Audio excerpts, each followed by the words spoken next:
Hey guys, welcome back to the channel. This is story about What If Naruto x Masaki Part 1. Before I start, please do support for more amazing content and comments for Part 2. Do consider to subscribe my channel and share my video to your friends and check out the description as well. Let's start the video. Karakura Town, 1983. Naruto cursed, blood oozing from a gash in his arm. He had been foolish to allow himself to be injured by that odd hollow. That thing was far too powerful for a hollow of its intelligence to be. Not to mention the feeling of its spiritual power had been wrong. A revolted shiver went down his spine as he thought of the twisted energy he'd felt from the hollow, a dead soul that had been corrupted. Hollows turned into monstrous creatures with white masks and began to devour other souls to feed a fierce hunger left by the holes in their chest. He was a soul reaper, someone who helped souls move on to the afterlife, and when needed, purify hollows, thus letting them move on along with all the souls they'd devoured. Naruto grit his teeth, ignoring the ache of his shredded bicep as he forced himself to his feet. He glanced down at himself and groaned. His uniform was as torn up as his arm. A black kimono top with white inner top underneath, the left arm shredded to ribbons of cloth. His black hakama had several different scuffs and tears. And over it all, a white captain's coat with alternating diamonds and dots along the bottom, and between his shoulders, a diamond shape made of lines with a rectangle inside and the katakana for 9. Naruto blinked in surprise. In the distance, he sensed a presence appear. He met the shocked and pale face of a tall, burly man, with short, spiky black hair and matching eyes, his chin covered in stubble. Isshin? Naruto questioned his own sanity. Because it was his friend Isshin Shiba who was sprinting towards him. His dead friend, in some form of Jigaya false body for soul reapers wearing human clothes. He shook his head vigorously. Surely, he couldn't have lost enough blood to be hallucinating already? Naruto, what are you doing here? Isshin gasped as he stopped dead in his tracks. His face was even paler. Dealing with some weird-ass hollow. But that's supposed to be my line, Naruto exclaimed, looking his friend up and down. Besides the panic, he seemed well. I thought you were dead. What are you still doing in the human world, and what's got you so spooked? Isshin became even paler, his eyes darting somewhere over Naruto's shoulder, back to Naruto, over his shoulder again, then back to Naruto again. Finally, he cursed. Damn it, don't have much time to explain, so listen up. My son was just born, but something's wrong. His soul seems volatile. I've no idea what to do. I was gonna get someone to help, but you'll do just fine, if not better. You always had a knack for sensing people's energy, and that sort of thing. Please, help me save my son. Naruto didn't hesitate. His friend needed help, so he'd give it. He tore off a strip of his white captain's coat, and cinched it tightly around his arm to stem the blood flow. The bleached white cloth quickly turned red. Take me to him, I'll do whatever I can. Relieved tears swam in the eyes of his normally cheerful friend. Thanks, follow me. Isshin turned and began dashing away. Naruto frowned, as he looked at his friend's back. He couldn't sense an ounce of spiritual power from him. It was merely the soul he'd felt earlier. Isshin, what's going on with you? Given the context, he could guess Isshin was having a child with a human woman. That was a serious crime. One he'd never report. However, it raised many questions. But questions could wait, his friend needed help. He dashed after Isshin, easily keeping pace with the man. Isshin was incredibly fast for a human, but terribly slow by Soul Reaper standards. Soon enough, they arrived in front of what looked to be a small medical clinic attached to a medium-sized two-story home. The buildings were painted a pale yellow, with green shingles on the roof, surrounded by a brick wall and hedges. A sign on the front marked it as Kurosaki Clinic. Isshin raced up the sidewalk to the clinic and threw open the double doors for Naruto to catch as he followed into a treatment area, filled with 6 hospital cots with dividing curtains. The air smelled heavily of antiseptic, with the distinct iron tinge of blood. On the cot closest to a door he suspected it led to the main house was a beautiful woman, with light brown hair that was currently sweaty and sticking to her forehead. She wore a simple hospital gown and looked exhausted, but her chocolate brown eyes stared at a small bundle in her arms with concern. A baby, with a shock of orange hair on his head, still smeared in blood from the birth, his upper body exposed. And it was pale, very pale. Naruto frowned at the sight of the child's unnaturally pale form, the shallow rise and fall of his chest the only indication he was alive. The woman looked up as they entered. He was surprised to see her eyes immediately locked directly on him over Isshin's shoulder. She could see him. Naruto's interest was piqued. The woman was definitely human, yet she was unbelievably spiritually aware. His friend had found quite an interesting partner. Isshin, honey, who is this?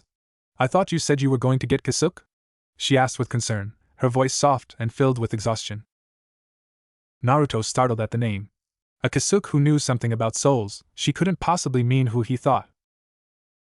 Isshin smiled softly. Masaki, this is one of my friends I told you about, Naruto. He might not be a scientist, but he knows a lot about souls, he can definitely help Ichigo.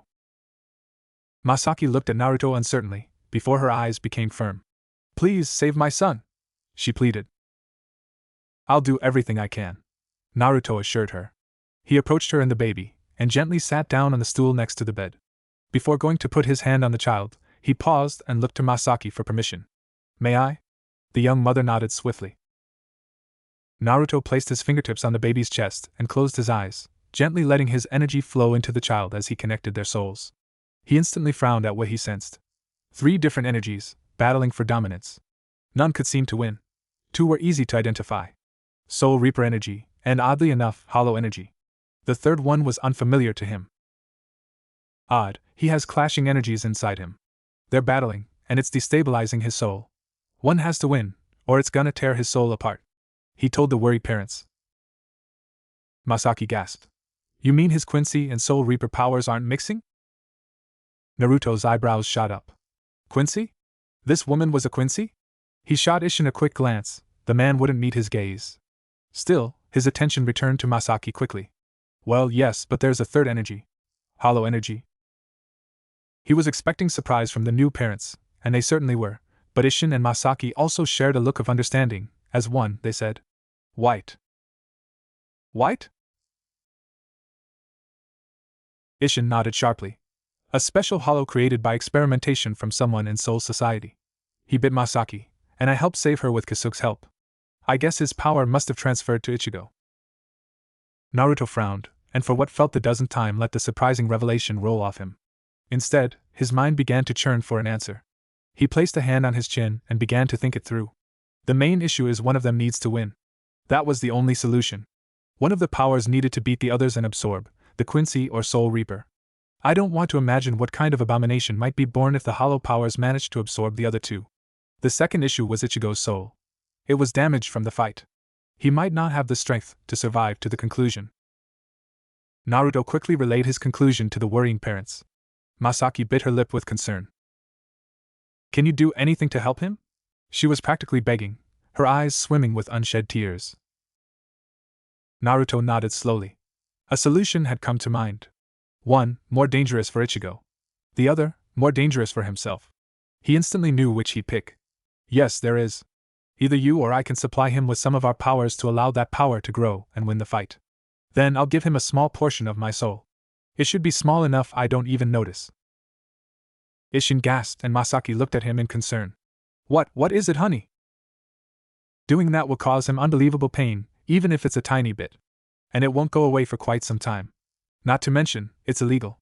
If anyone in Soul Society learns of it, he'll be arrested and possibly executed. He answered his wife, who covered her mouth in surprise. Isshin then turned to Naruto with a serious expression. You're seriously willing to do this, Naruto? Of course, I am Isshin. The alternative is praying your son's soul can survive the fight. I'm not willing to take that risk, he replied, resolute in his decision. Masaki's tears began to fall, even as she offered him a grateful smile. Thank you, Naruto. You're a truly great friend. I don't know that I'll ever be able to repay you. Naruto brushed off her thanks with a wave of his hand. Not a big deal, Masaki. I'd do the same for any of my friends, or even a stranger. No child deserves to have their life cut so short. She nodded with a watery smile. Isshin, meanwhile, clasped him on the shoulder and smiled fondly, a few tears falling down his own cheeks. Thank you, old friend, he said, his voice choked with emotion. No big deal. Now let's get to this. Naruto quickly drew his Zanpakuto from his waist. He squinted hard and struggled to condense the massive flow of spiritual power pouring off of him. The average-length katana shrunk to the size of a kitchen knife. Naruto grasped Ichigo's tiny hand and gently curled his tiny fingers around the hilt. The boy suddenly gripped it tightly. Hey, little guy has a strong grip, Naruto mused as he placed the tip of the blade over Ichigo's heart. Once she realized how he planned to transfer his power, Masaki gasped, and moved as if to stop him. Isshin was quick to grasp her hands and stop it. This is how it's done, relax, he whispered into her ear. Naruto took one last steadying breath, before freezing as he sensed something shift inside Ichigo. A cold hand of horror gripped his heart. The Quincy and Hollow powers had stopped fighting each other, the three-way dance was no more. Now, the Soul Reaper powers were under assault from both sides. It shouldn't have been possible. Hollows and Quincy's weren't supposed to get along. Have to act fast. This'll take more than I planned. His Zanpakuto regained 5 inches of blade, as he hurriedly thrust the blade into the infant's heart. A tiny amount of blood oozed out of the wound, before a flash of light enveloped Ichigo. When it cleared, he was dressed in a miniature Soul Reaper's uniform. Naruto sagged as he felt nearly a fifth of his power drain into the little tyke. Suddenly, the Soul Reaper powers came roaring back, battering the Hollow and Quincy powers. It came at a cost though. Naruto cursed and Isshin lurched forward in alarm. What is it? Is something wrong? Not enough time to explain. Get me help immediately when this is through. If you're in contact with who I think you are, he can help, Naruto said hurriedly. With that, he closed his eyes and looked within. He could feel his soul thrumming to the beat of his heart. With a terrible effort, he began to pull. It was slow to move, like pulling something from quicksand. His eyes snapped open again, to see a soccer ball-sized orb of golden energy ballooning out of his body. Fighting against his fading vision, he quickly slashed off the piece of energy with his Zanpakuto. Distantly, he heard Isshin shout, "No!" It was too late, and his world was consumed by sensation. Agony. No, that didn't begin to describe it. Ice and fire, like his very being, was being frozen to its core and burnt to a crisp at the same time, hooks tearing him apart from every angle. Naruto fought through the pain, just barely managing to snatch the piece of his soul and press it into Ichigo's stomach. Finally, he stopped fighting, letting himself fade into blissful darkness. The last thing he was aware of was a noise. He heard the most amazing and beautiful sound he'd ever heard. The sound of a baby's cry, loud and strong. As Naruto collapsed onto the cold floor, blood pooling under him from his wound, a mark slowly formed on the front of Ichigo's shoulder. There, on the suddenly pink and healthy skin, was a dark red spiraling mark. Karakura Airport, 2003. The wind swept through the air in a gentle breeze, whipping a lock of blonde hair into the air as Naruto emerged from the doors of the Karakura Airport carrying a huge duffel bag over his shoulder. It was midday, and the sun was beating down upon him warmly as a pleasant breeze swept across his face, bringing the scent of cherry trees with it. Deciding to enjoy the moment, he dropped his duffel on the ground and took a strong sniff, enjoying the scent of the new blossoms in the air. His eyes snapped open, taking in the sight of the city before him. It had been 16 years since he'd been here, ever since he moved to Kyoto to avoid bringing the gaze of the Soul Society to the Kurosaki family. The town had grown since then, more of a small city than town. Can't believe it's been 16 years. Wonder how the kid's doing? Suppose I need to find a place to stay, he muttered to himself. A real estate office would be the first stop. The second brought his pleasant mood down a bit. Naruto was pulled from his thoughts by the sound of a car horn. He'd grown used to them over time. At first, they'd startled the hell out of him. The car responsible was a yellow taxi, the driver waving him forward. Naruto picked up the duffel bag at his feet. As he stepped in front of the back passenger door, he caught a glimpse of himself in the smooth, black surface of the window. He was tall, over 6 feet. His hair had grown a bit long since he'd been in the human world, framing his round face, with its signature whisker marks, and falling between his blue eyes with its spiky locks. Currently, he wore a plain black hoodie over an orange shirt. His muscular body bulged out of the tight shirt and stretched the thighs of a pair of jeans. He gladly opened the door and tossed his bag inside, before sliding in next to it. Sorry about that, he apologized to the driver. Got caught up in my thoughts. The driver, a middle-aged man with receding black hair and deep laugh lines, chuckled. No problem, young man. So, where to? A real estate office, please. I need to find a place to stay, Naruto replied. Anything in particular you're looking for? The driver asked. Naruto put a hand to his chin in thought. He planned to go to Karakura High School while here, so it couldn't be far from there. At the same time, he didn't need a house all for himself, it'd be suspicious too. That left apartments. He didn't fancy a single-bedroom place, so it'd need to be a few, including a room for storage. So, a large apartment. Somewhere near Karakura High School, a big apartment, upscale but not ridiculously so. If you know a real estate business, that would be best. I'll take your advice, he finally answered. Ah, I know just the place. It's about a half hour from here, the driver exclaimed. My name's Yasui. What about you, young man? Naruto, thanks for the help, Naruto replied with a smile. No problem, Yasui said as he shifted the car into drive and pulled away from the curb. The drive was pleasant enough. Naruto and Yasui chatted back and forth as they went. Naruto heard interesting tidbits, such as rumors of a particular delinquent with orange hair known to beat up entire gangs of other delinquents. I wonder couldn't be. Isshin is an idiot, but he wouldn't let his kid be a delinquent. If nothing else then for Masaki. Thoughts of the kind brown-haired woman brought his mood down a great deal. He'd stayed with the Kurosaki family for almost 2 years as he began recovering. He hadn't been able to go to her funeral because of a flare-up his chronic pain from the soul extraction. Hold on just a little longer, Masaki, I'll visit soon. It had pained him to miss the funeral of one of his friends. Now, he could finally do what he'd intended to years ago. As Yasui said, a half-hour later they pulled up outside of an immaculate office building. The one you're looking for is Enryu Real Estate. There should be a directory in the lobby. Thanks, can I ask a favor? Sure, what do you need? Yasui asked curiously. I need to get a ride somewhere else after this. Mind waiting? I can pay a bit extra. Naruto inquired. Yasui nodded readily. Of course, no problem. Naruto left his duffel bag in the car and stepped out onto the sidewalk before walking towards the fancy office building. It was square, 50 stories tall and made of concrete and glass, bank after bank of gleaming windows shining brilliantly in the noon sun. As he stepped into the lobby, he got a lot of questioning looks, as though he was a strange animal that had walked into their nice building. Then again, they probably think I'm some random teenager who would have no business here. Sometimes, he forgot humans always thought he was simply a high schooler. In Soul Society, you tended not to judge by appearance how old people were. Souls without spiritual power aged faster than those with.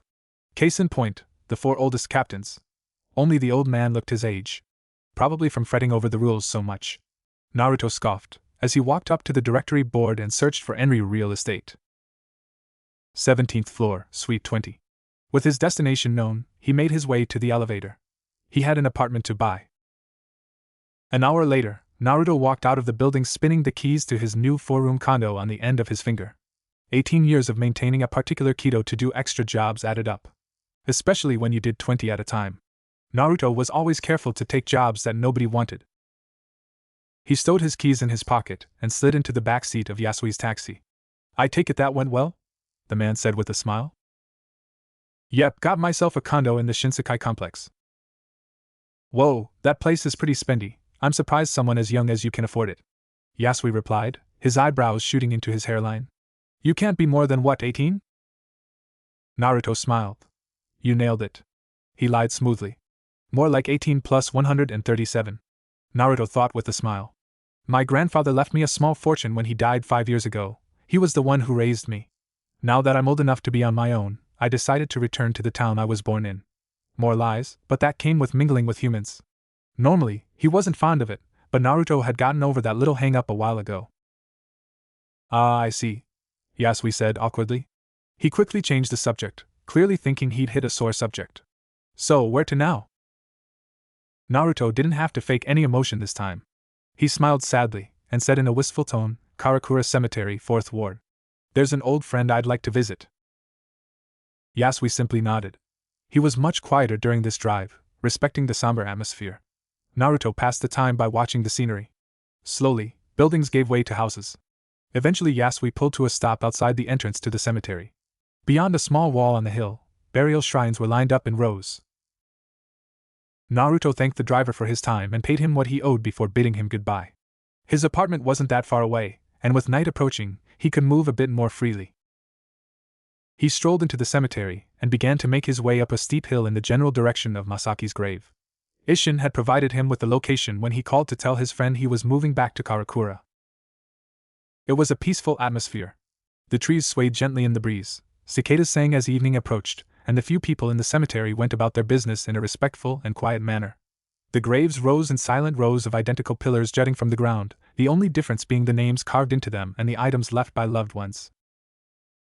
After turning left into a section of graves, another turn to the right followed. Naruto made his way to a grave near the middle. Backed by a stone embankment, the rectangular pillar of the headstone jutted from the pedestal it was on. There, carved into the cold stone face, was the name of his old friend. Hey there, Masaki, it's been a long, long time, Naruto said quietly. Soul King willing, she couldn't hear him, Instead, he hoped she was living in peace. From his first 15 years in Fox's Den, the 79th district of West Rukon, he knew that wasn't always the case. Naruto crouched down before the stone pillar. He unzipped his duffel bag and extracted a plastic box. Inside was a perfectly preserved bouquet of vivid purple irises inside a vase. Carefully opening the box, he set the vase on the grave and reached back into his bag for a plastic bottle of water, which he poured into the vase to preserve them. I hope you like them. Irises mean friendship in Japan, or something like that. Someone taught me that in Kyoto. He paused, gathering his thoughts. Truth is, I came to make another promise. Just like back then. Naruto admitted quietly. You died protecting your son. I promise I won't let that be in vain. Even now, I can feel his power stirring through the connection. They'll awaken soon. I swear, to the best of my ability, I'll protect him and teach him just like Gramps taught me. Only I won't be a stiff old jackass about the rules. With his main piece said, Naruto settled into talking about the changes in his life, how he'd adjusted to the human world. It was an invigorating thing, learning new things every day. If he ever returned to Soul Society, he'd have to work with that creepy clown Mayuri to see about making a TV that could get the signals from the world of the living. He couldn't live without modern entertainment at this point. Finally, when the sun was so low in the sky, pink and purple stripes filled the air above and a chill was setting in, Naruto finally stood up and bid his old friend goodbye. He glanced around, before suddenly disappearing from sight. It had taken him some time to learn to do flash step in his Jugai, a high-speed movement technique of the Soul Reapers. The town slipped away around him, until Naruto arrived at a medium-sized apartment building, 5 stories, made of concrete and steel. The concrete was so fresh and clean it looked like bleached bone. Large windows reflected the pink sky, and large balconies jutted out over the sidewalk. Naruto strolled up to the polished oak doors and turned the handle. The doors swung open silently on well-oiled hinges. He entered into a large lobby, with a bank of mailboxes on one side. On the far side, a set of sturdy stairs led upwards, while there were 2 elevators to his right. Choosing the elevator closest to him, Naruto pressed the up button. The doors slid open with the tiniest of rattles and Naruto stepped inside. There, he sought the button panel, pressing the 5th floor button. He stepped back, as the doors slid shut with a soft thud. Seconds later, the elevator lurched, and he was moving. The ride was swift and smooth. As the elevator approached the 5th floor, it slowed. Naruto stepped out readily when the doors opened, carrying his duffel bag over his shoulder as he dug in his pocket for his keys. He extracted them just as he stopped before the door marked 99 foot. Always did like the number 9. He commented as the key turned easily in the lock. His front door swung open silently to the front room. It was bare of furniture. The wooden floors were newly polished a chestnut brown, and black curtains were closed over the patio windows. Naruto stepped into the silent home, pushing the door shut with his foot and flicking on a light switch next to the front door. Strong overhead lights turned on, illuminating the room in soft white light. He padded forward softly, looking about. To his right, he could see the kitchen, with a gleaming black counter and large fridge, as well as a new stove and dishwasher. He proceeded to inspect the rest of the house. All of the rooms were pristine, and 2 of them had large windows set in them from the middle of the wall to near the top. Every room was bare of furniture, save for one. Finally, he arrived where he would be staying, the master bedroom. It was larger than the others, with floor-to-ceiling windows along one side, and a connected bathroom and closet. Though the most curious thing was the only piece of furniture yet to be found in the new home. A king-size bed. The soft mattress was set on top of a sturdy wooden frame. Placed neatly on top was a single shipping box, no doubt containing his covers and pillows. Naruto swiftly tore open the box and went about making his bed with the black sheets and orange bedspread, before placing 2 pillows at the head of the bed. Naruto found he was especially glad he'd had the foresight to have his bed shipped ahead. A simple call after securing the apartment, and deliverymen had come to set it up with the assistance of the building manager. Finally, Naruto was able to sink onto the bed with a sigh. The soft material molded the shape of his body within minutes. He'd learned of the miracle that was memory foam from a friend in Kyoto. It had helped to relieve some of his aches in the years after he moved. The rest of the stuff should arrive, Naruto thought contentedly, as he began to doze off. It was already 10 o'clock, and he needed to be up early tomorrow to finish enrolling in Karakura High. Thankfully, he had 2 days before he started. Naruto drifted off, his dreams filled with memories of days long past. He recalled short raven-colored hair and large purple eyes glimmering like midnight pools as they looked up at him. The next morning, Naruto woke up bright and early. Sunlight poured between the gaps in the blackout curtains. He yawned. As he threw the covers up and stood up, his feet hit the cold wooden floor. Naruto gave a massive stretch. With a quiet grumble, he went to the foot of the bed and reached into his duffel bag. There, he pulled out a bottle of shampoo and container with soap in it, along with a towel, before he went to take his morning shower. 10 minutes later, he came back still drying his hair. Tossing the towel to the side, Naruto quickly got dressed in a sharp-looking burnt orange short-sleeved dress shirt and pair of black pants. He kept his orange and black trainers from yesterday. Today, he had to get to Karakura High early to finalize his enrollment. As he stood and walked towards the front door, he heard a knock on the door. I got a delivery for a Naruto Uzumaki here?" Naruto frowned. That was right, he had basically all his furniture and items from Kyoto scheduled to arrive today. After a moment of thought, he placed the first two fingers of his hands in a cross symbol. Double of shadow, being of smoke and stealth, arise and go forth, divide and conquer. Kage-Banshin. In a puff of smoke, a perfect double of Naruto appeared. "You know what to do," he told the clone. "You got it, boss," the clone responded, as it turned and headed for the door. Naruto, meanwhile, quickly slipped out onto the balcony and quickly used a flash step to get to the ground. He glanced around quickly, breathing a sigh of relief when he saw nobody had noticed. It wasn't even 7 o'clock, so few were out yet. With that taken care of and his clone to accept packages, Naruto made his way west towards Karakura High. It wasn't too long a walk, barely 30 minutes at an average pace. Soon enough, he stood in front of the high school. A combination of chain-link fence and stone walls surrounded the school, an impressive 4-story building made of gray concrete. It looked in good repair, though clearly the building wasn't new. Luckily for him, the front gates were already open. He strolled inside, glancing around curiously. To the right was a parking lot, and opposite that a pool and gymnasium. Gotta find the administration office. I should find somebody to ask, he muttered to himself. As he looked around, he spotted a pretty brown-haired woman with her hair in a ponytail. She had thin wire-framed glasses and a professional red jacket with black slacks, looking to be in her late 20s. She had to be a teacher. "Hello, miss. Could you help me?" he called. The woman stopped and stared at him. "I'm sorry, do you go here, young man? Where is your uniform?" Naruto chuckled sheepishly and rubbed the back of his head as he walked closer to her. "Actually, that's what I need help with. I'm transferring in and I need to go to the administrative office to finish the paperwork. I was hoping you could tell me where it was." "Oh, you must be Naruto," she exclaimed, her eyes brightening behind her glasses. "I'm Misato Oki. I'll be your homeroom teacher, as well as your literature teacher. I'd be happy to take you where you need to go. There's plenty of time before I need to be in class."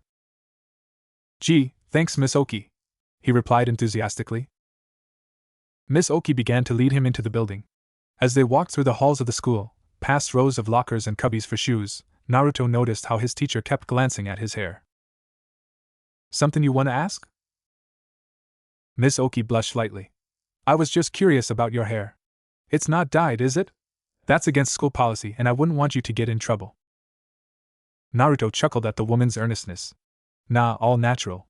My dad was from America according to my grandpa," he replied. "Oh, good." Soon after they arrived at the administration office. Misato bid him goodbye and went to prepare her classroom. Naruto entered the office and began to speak to the elderly secretary. He had to fill out a few pieces of paperwork, including extra due to the absence of a legal guardian. It took over an hour. By the time everything was said and done, students were arriving for the school day. Naruto strolled casually through the halls of the school, hands in his pockets. He ignored the whispers that followed him. Since being in the human world, he'd realized he was a bit of an oddity in terms of coloring and height. He passed the main staircase to the upper floors and froze in his place. His gaze snapped upwards, feeling a powerful spiritual pressure that felt familiar. There, he spotted a teenage boy, ascending the steps with a girl with long, spiky black hair that fell to the middle of her back. On his other side was a veritable giant of a boy with hazel skin and medium-length brown hair that covered his eyes. But it was the first boy that had his undivided attention. A head of spiky orange hair, rich brown eyes set in an angular face, and peach-colored skin. The boy was tall for his age. He wore the typical Karakura uniform, a gray blazer, and matching pants with a t-shirt underneath. The boy wore a scowl, keeping an aloof demeanor even as the girl berated him for something. "Ichigo, you've certainly grown up." The last time he'd seen the boy, he'd been merely 2. To think that small, happy child grew up into this aloof teen. Naruto could feel Ichigo's spiritual power radiating off him in waves. If he were a less powerful person, it might have clouded his senses. As it was, he could feel it. His hunch had been right. Ichigo's powers were on the verge of emergence. I'll have to keep a close watch on him. Hollows will be all over him. Besides, this'll let me get a feel for him. For now, he'd watch from a distance. Naruto turned and left the school, though he didn't go far. Any plans for the day had been cancelled, he had more important matters. Ichigo Kurosaki wasn't a normal teenage boy. For as long as he could remember, he'd been able to see ghosts. At first, he hadn't known that's what they were. He'd wave to someone, and others would look at him oddly. Seeing ghosts sounded cool, but it was a bit of a pain in the ass. The spirits of the dearly departed always trailed after him, wanting him to solve their problems. Some of them, he didn't mind helping. Ichigo patted his bag, assuring himself the vase and flowers were still safe. They were for the spirit of a young girl he'd helped yesterday.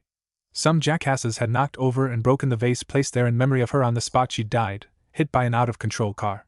He promised to bring her a new one, along with a paper airplane. Apparently, they were one of her favorite things to play with. As he walked down the street, he spotted the spirit of the young girl waiting by the same telephone pole he'd last seen her at.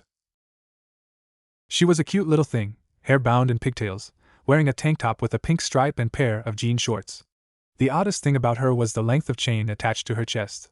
It trailed behind her as she rushed forward. "Wow, you actually came." He smirked, pulling out the vase and placing it on the ground gently next to the telephone pole. The plane was next, being set right next to it. "Of course I did. I promised you, didn't I?" He stuffed his hands in his pockets. "Hopefully now you can finally rest." After bidding goodbye to the little girl, Ichigo made his way towards his school, Karakura High. By the time he got there, it was only a half hour before first period. His little trip had set him back, but Ichigo didn't care. It was worth it to help the little girl. "Hey, Ichigo. Cutting it close, I see." Ichigo looked up to meet the gaze of his childhood friend Tatsuki. She changed a bit from their first year. Gone was the short hair, now flowing down her back with just a few short bangs framing her heart-shaped face and light brown eyes messily. Not that she was any different. She was the same brash girl that loved competing in martial arts tournaments. Yeah, I had things to do," he replied dismissively. Tatsuki rolled her eyes. "Whatever, let's get to class." "I'm late too." A deep voice sounded behind them. Ichigo turned to see Chad, one of his closest friends. The giant towered over even Ichigo at a staggering height of 6'5". His skin was rich brown, and his medium-length chestnut brown hair framed his face and covered his right eye. Chad was the very definition of a gentle giant. He refused to hurt a fly. The only time he'd raise his fist was to defend Ichigo from the many delinquent gangs that tended to target him due to his hair color. "For the last time, I wasn't late," Ichigo hissed. He turned and stalked towards the doors. His foot shoved the door open easily, causing it to bang against the wall. He ignored the stairs, not noticing that for once, they weren't for him. "You really should try harder to be on time, Ichigo," Tatsuki told him, like the nag she was. "And try to look a bit less moody. You'll scare poor Oriheim again, then I'll have to kick your ass." "I'd like to see you try," he grumbled, only half meaning it. Sure, he doubted Tatsuki could beat him. Then again, outside of a spar, he didn't have any interest in fighting his friend. He paused at the top of the stairs. He felt a tingle down his spine, as though there was someone peering over his shoulder or pinning him under their gaze. Not this again. Ichigo glanced around wearily, unsurprised when he didn't see anything. He failed to note the tall blonde that was exiting the school, too absorbed in his annoyance with the fact that odd feeling returned. Like seeing ghosts, he'd felt it all his life. At times, he'd get the uncanny feeling someone was peering over his shoulder, watching him. It was unnerving, even though the feeling wasn't malicious. He shook his head and continued up the stairs. At the top, he felt something thud against his chest. Ichigo glanced down, seeing a girl with long orange hair gently rubbing her head as she sat on her rear, her books scattered about. He tried to ignore the way her chest jutted away from her body, instead focusing on her watery brown eyes. "Oi," the girl muttered. "Oh, it's you, Oriheim," Ichigo commented dryly. Tatsuki scowled, slapping him on the back of the head. "What the hell, you knock her over and that's all you have to say, idiot." Ichigo shrugged and bent down to help the orang-haired girl gather her books. Suddenly, Oriheim seemed to realize who she'd run into. She jolted in surprise, and hurriedly snatched up her books before he had any chance to help, quickly backing up as she chuckled nervously. Sorry, Ichigo, I have gym class. Oriheim turned and swiftly walked in a direction that was decidedly not towards the gym. He glanced at his friends in disbelief. But she's going to homeroom. I told you if you didn't stop scowling, you'd scare her. Your ugly mug is scary enough without being mad. Any reasonable person would be scared. Tadasuke scoffed.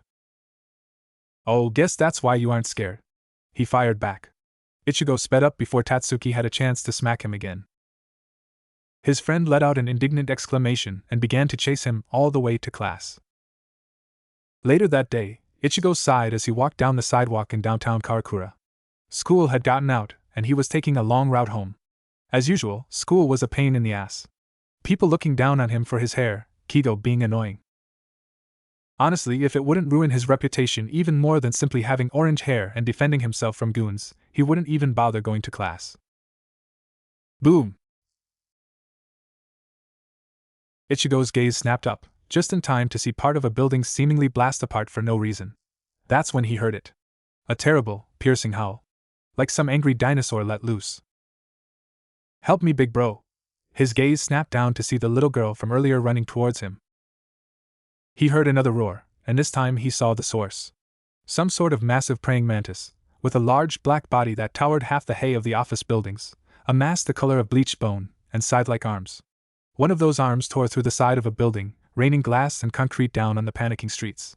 People screamed and began to run, even though they couldn't see the cause of the debris. Ichigo waved the little girl towards him. Come on, let's run! Together they began dashing away from the monster. For a brief moment it seemed they might escape. Then the little girl tripped, falling flat on her face with her arms outstretched. He skidded to a stop, watching in concern as the monster bore down on them. There was no doubt, he was after the girl. Ichigo's mind whirled, trying to think of a way to save her. His eyes widened as a black butterfly fluttered past his face. The oddest sensation washed over him, as time seemed to crawl to a stop. In the space of a heartbeat, a short girl around his age dashed past him.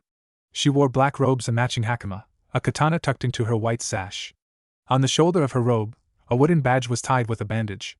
Her black hair fluttered in the breeze, purple eyes never leaving the monster. In one smooth motion, she leapt into the air and unsheathed the sword, bringing it down on the monster's head and cutting it in two. He stared in disbelief as the small girl effortlessly dispatched something that had nearly leveled a building. The oddest part was how the monster seemed to dissolve into particles of darkness. Before he could call out to the samurai girl, she leapt away, clear over a building. Ichigo rubbed his eyes dumbly. Did I seriously just see that? No, what did I just see? The questions would go unanswered for many hours. Little did Ichigo know, he wasn't the only one shocked by the sight of the black-haired girl slaying the monster. He'd been keeping tabs on Ichigo after school, trying to get a feel for who the boy was, as well as keep an eye out for his emerging powers. Watching Ichigo was like watching a home video of himself in the past. The boy was brash, stubborn, and quick to anger. Yet he cared a great deal for the people around him. The only difference was Ichigo was very moody. To Naruto, it was more than understandable. Masaki had died right in front of the boy. That sort of thing could mess you up.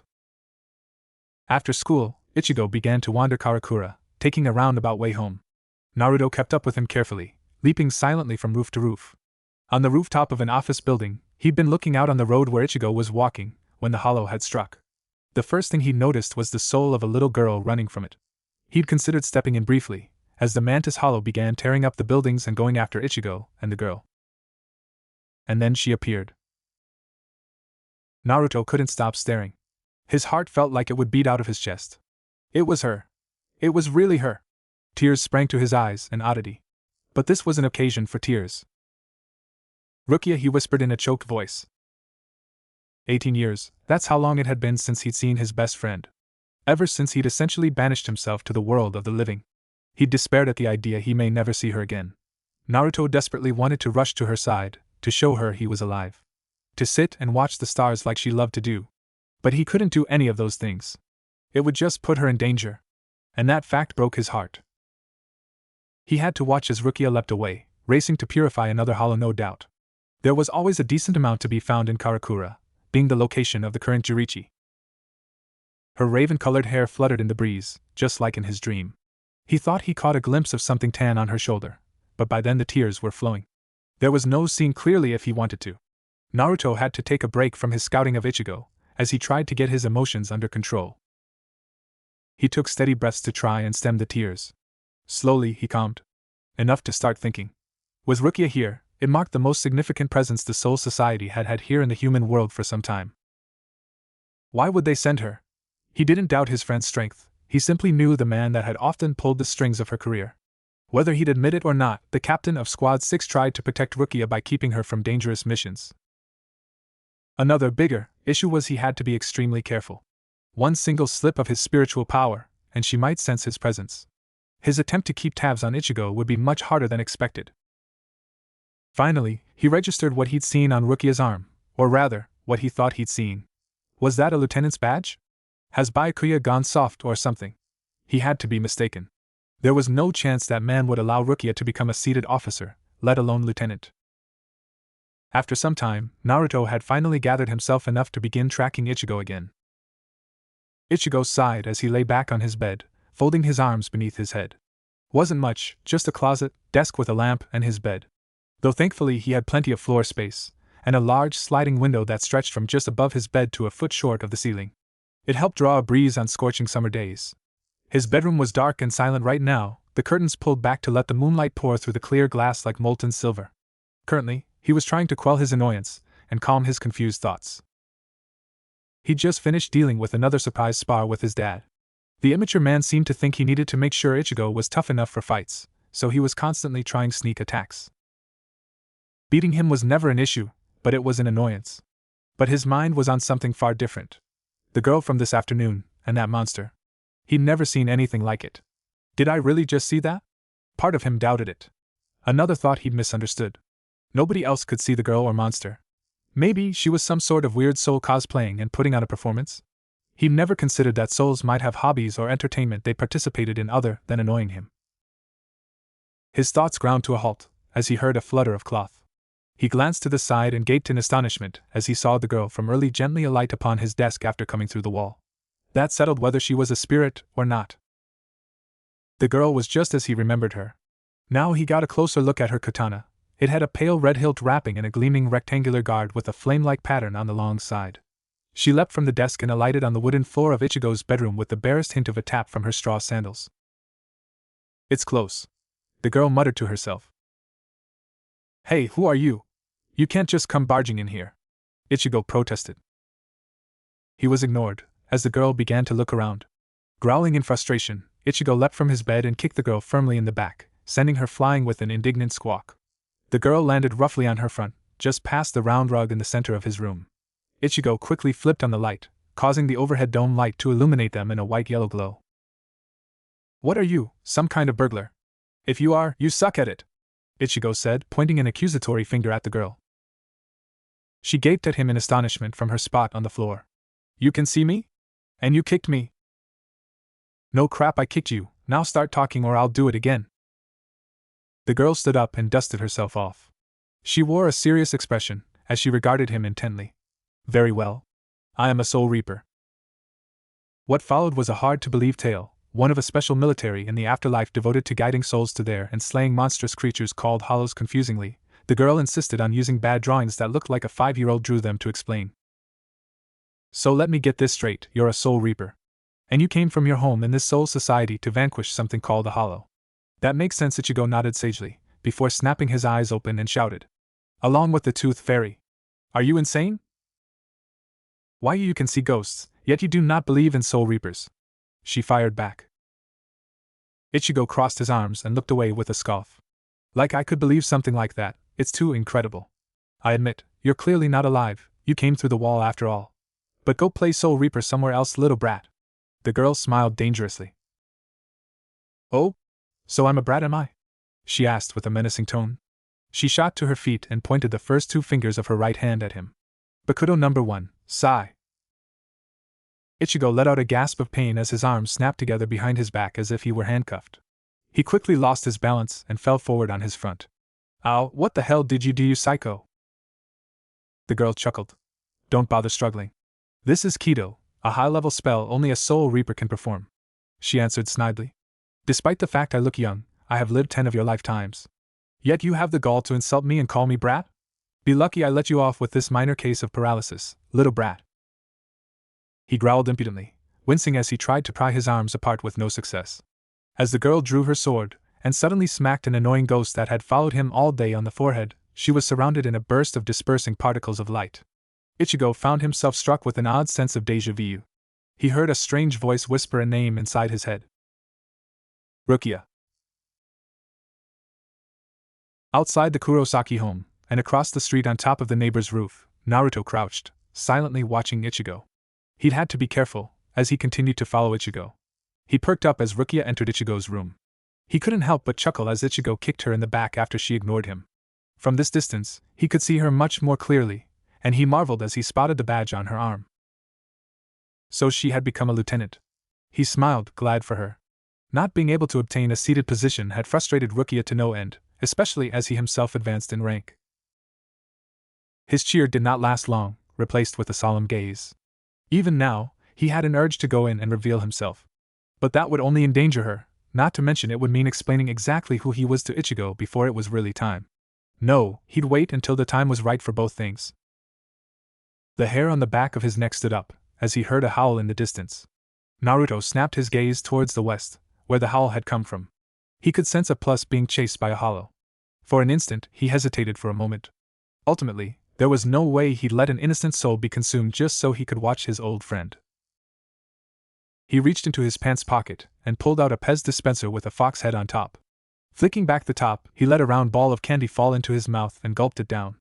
Deep within, he felt a pulse, and suddenly his soul was being ejected from his body. Naruto stood on the roof, dressed in his Soul Reaper uniform once more without the captain's coat. He'd rarely had occasion to transform in the past few years. Don't worry, sir, I'll take good care of the Jigai. His artificial soul, Rama, told him from inside his body. This artificial soul was particularly good at pretending to be Naruto, which was why it was his favorite.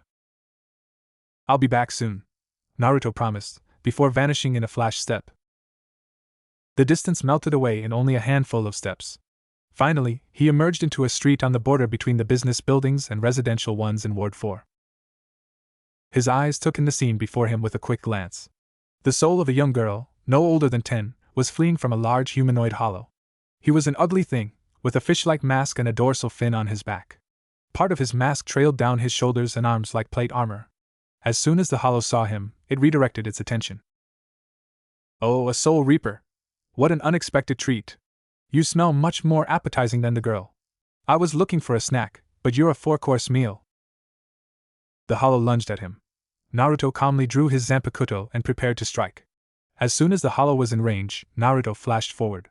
Before the monster could comprehend what had happened, Naruto was behind him flicking the blood from his blade. Slowly, the hollow began to fall apart into 2 halves, even as it dispersed into particles of darkness. Whoa, that was amazing, mister, like that big sis earlier who killed that weird praying mantis. The girl exclaimed excitedly. Naruto turned to her and gave a gentle smile. He stepped forward and knelt before the girl. Oh? Sounds like you've had to run from these scary monsters a couple of times. The girl nodded with wide, fearful eyes. I've never seen them before, they're scary. What if I were to send you to a place where there are no monsters to chase you? It's a nice place, called Soul Society. You just might find family there. Even if you don't, you could make a new one. So, what do you say? He tried to coax her into accepting the conso. The girl bit her lip uncertainly. You promise there's no monsters? Promise. Then okay, big bro. Naruto smiled, and gently bumped the girl's forehead with the end cap of his katana. She was surrounded in an ethereal light, slowly disappearing into particles of energy. Once she had completely moved on, Naruto stood with a frown. He gazed up at the sky, trying to quell the uneasiness in his heart. Even before he lived among them, he hated needing to help child souls move on. Human lives were short enough, to have them cut short so early was terrible. I'll need some of the good stuff before I turn in, he muttered. As he prepared to return to his body, Naruto felt a tingle down his spine once more, coming from right near the Kurosaki clinic. Damn it, they're being drawn in by his power. This time, it was 2 hollows preparing to emerge. One of them was particularly strong. Possibly too strong for Rukia. He began to race back, even as he sensed the first hollow fully emerge. A piercing howl filled the night. Naruto grit his teeth, willing himself to go faster. With relief, he finally arrived on the street near the Kurosaki clinic. That relief only lasted a short time. An expression of horror spread across his face as he took in the scene. The front of the home had been blasted apart. A young girl with short black hair lay sprawled on the ground. From pictures he'd been sent, he knew it was Karen, one of the twin girls Ishin and Masaki had after he left. Crouched over her was a hollow with a bare mask, its bulky blood-red body hulking over her as wicked claws gleamed in the moonlight. But the most concerning sight was of Rukia leaning against the partially destroyed wall. Blood gushed from a wound on her shoulder. She was looking up at Ichigo, speaking to him urgently as the boy stood over her holding her Zanpakuto in confusion. Naruto couldn't hear what was being said, but he got a sinking feeling as Ichigo gripped the hilt tighter. He realized what was going to happen a second before it did. No! Before he could even think to move forward, Ichigo stabbed Rukia's Zanpakuto through his heart. Her power rushed into him like the tide of the ocean. A blast of Ryatsu kicked up a tornado of dust. When it cleared, he saw Ichigo standing in front of Rukia protectively. He was dressed in a shihakusho, with a giant sheath on his back, and a Zanbato-sized version of Sodi no Shirayuki's sealed form gripped in his hands. The bear hollow roared and attempted to swipe at Ichigo. Steel flashed through the air, parting the hollow's arm from its body in an instant. With a second stroke, Ichigo split the hollow in two. What incredible instincts! Less than a minute with the powers and he slayed that hollow. Naruto watched closely, as Ichigo stumbled his way towards Karen. He didn't make it, instead slumping forwards and passing out. His body lay on its back in front of Rukia. The most alarming part of the scene to Naruto was the white robe Rukia wore. That shouldn't be possible with the Gentai seal in place. It should only have taken that 20%. He wasn't afforded the chance to ponder the situation. A large tear in the sky formed above the street, and something stirred in the black depths. Two powerful hands gripped the edge of the tear, wrenching it open further to reveal a hollow with a bull mask and a purple body. From the waist up, it was humanoid. But its lower half was that of an octopus. Oh, 3 snacks just waiting for me, including that delicious Soul Reaper. How considerate. The hollow chuckled in its deep, twisted voice. Naruto raced forth, as the hollow was dropping from the sky. He couldn't let it reach the other 3. Heido number 31, Shikaho. A red orb of fire flickered to life in his palm, swelling to the size of a soccer ball. It blasted forward and slammed into the side of the bull octopus hollow, and exploded into a storm of red flames. The blast knocked the hollow 20 yards from the humans and Rukia. Naruto unsheathed his Zanpakuto, as he continued forward past the ones he was trying to protect. Grr, damn it, another Soul Reaper? Stupid pests. Within the cloud of dust and smoke that had been kicked up by the hollow's landing, shadows writhed in some mad dance. Amidst the haze, 3 tentacles shot forward, seeking to spear Naruto through, or snare him in their grasp with their powerful suckers. He stepped to the side to avoid them, letting the tentacles pierce the concrete like a fork into warm butter. Out of the corner of his eye, Naruto caught a glimpse of 2 more of the tentacles swinging to smash him. With a flash of steel, he severed them, causing a disgusting black blood to gush forth. The hollow roared in agony and fury. It tried to bring the other 3 tentacles back, but Naruto sliced through those just as easily. Finally, he closed on the hollow. The last 2 tentacles were easily dispatched, and he disappeared using Flash Step to reappear behind the hollow. His Zanpakuto sliced through the beast's neck like it was nothing, severing its head from the body. Naruto panted as the hollow disappeared around him. He was out of practice, something that would need work. That was too hard. He should have been able to blitz the hollow and take it down with one blow. Something far more important weighed heavily on his mind. In a flash of movement, he was standing over Rukia. Her eyes were barely open, with a tiny sliver of midnight purple shining through. The silver light of the moon poured down on her pale skin. Her robes had been bleached of all color, like freshly fallen snow. Naruto knelt at her side, gently cradling her cheek in his palm. Rukia stirred, just slightly, her eyes bleary and unfocused. And Naruto, no, I must be dreaming, she whispered before passing out. Naruto bit his lip, fighting the tightness in his throat. He carefully moved aside the collar of her kimono an inch, praying he didn't find what he expected to. Where he should have seen the signature snowdrop seal of Squad 13, was smooth skin. Somehow, Ichigo had taken all of her power. Worse, it would take some time to recover. He felt an odd sense of déjà vu. Had she really done the same as him 18 years ago? It wasn't fair for her to get exiled as well. For that was what would happen, perhaps worse, if she didn't report soon enough, especially as a lieutenant. But he was helpless to change it. All Naruto could do was caress Rukia's face with gentle care and concern. "Oh Rukia, what have you done?" he lamented. Cold silver light from the big round moon poured down onto the street, ruined with slash marks and broken asphalt. In front of the crumbling remains of the Kurosaki family home, Naruto knelt over his old friend Rukia Kichiki as he cradled her head in his arm. Her raven hair fell about her face and onto her snow-white kimono in feathered waves. She looked like a life-size doll, frail and weak, all her spirit energy drained. His stomach fluttered whether from nerves or excitement was impossible to say as he looked at her up close for the first time in nearly 2 decades. He knew eventually he'd have to let her go and begin the process of cleaning up, but for now he savored this moment, brief as it was. A piece of broken asphalt crumbled underneath a wooden heel, followed by the repeated clack-clack-clack of Getta's sandals. Naruto turned his gaze upwards, spotting a man in loose-fitting black and green robes walking towards him, one hand holding a simple wooden cane, the other kept clutched a white and green pinstriped bucket hat to the man's head. Fluffy blonde hair peered out from beneath the hat. Over the blonde shoulder, a tall, deeply tanned, bespectacled man walked. His plain white t-shirt clung tightly to bulging muscles, contrasted sharply with the spectacles he pushed up on his nose, and the well-maintained handlebar mustache quivering above his lip.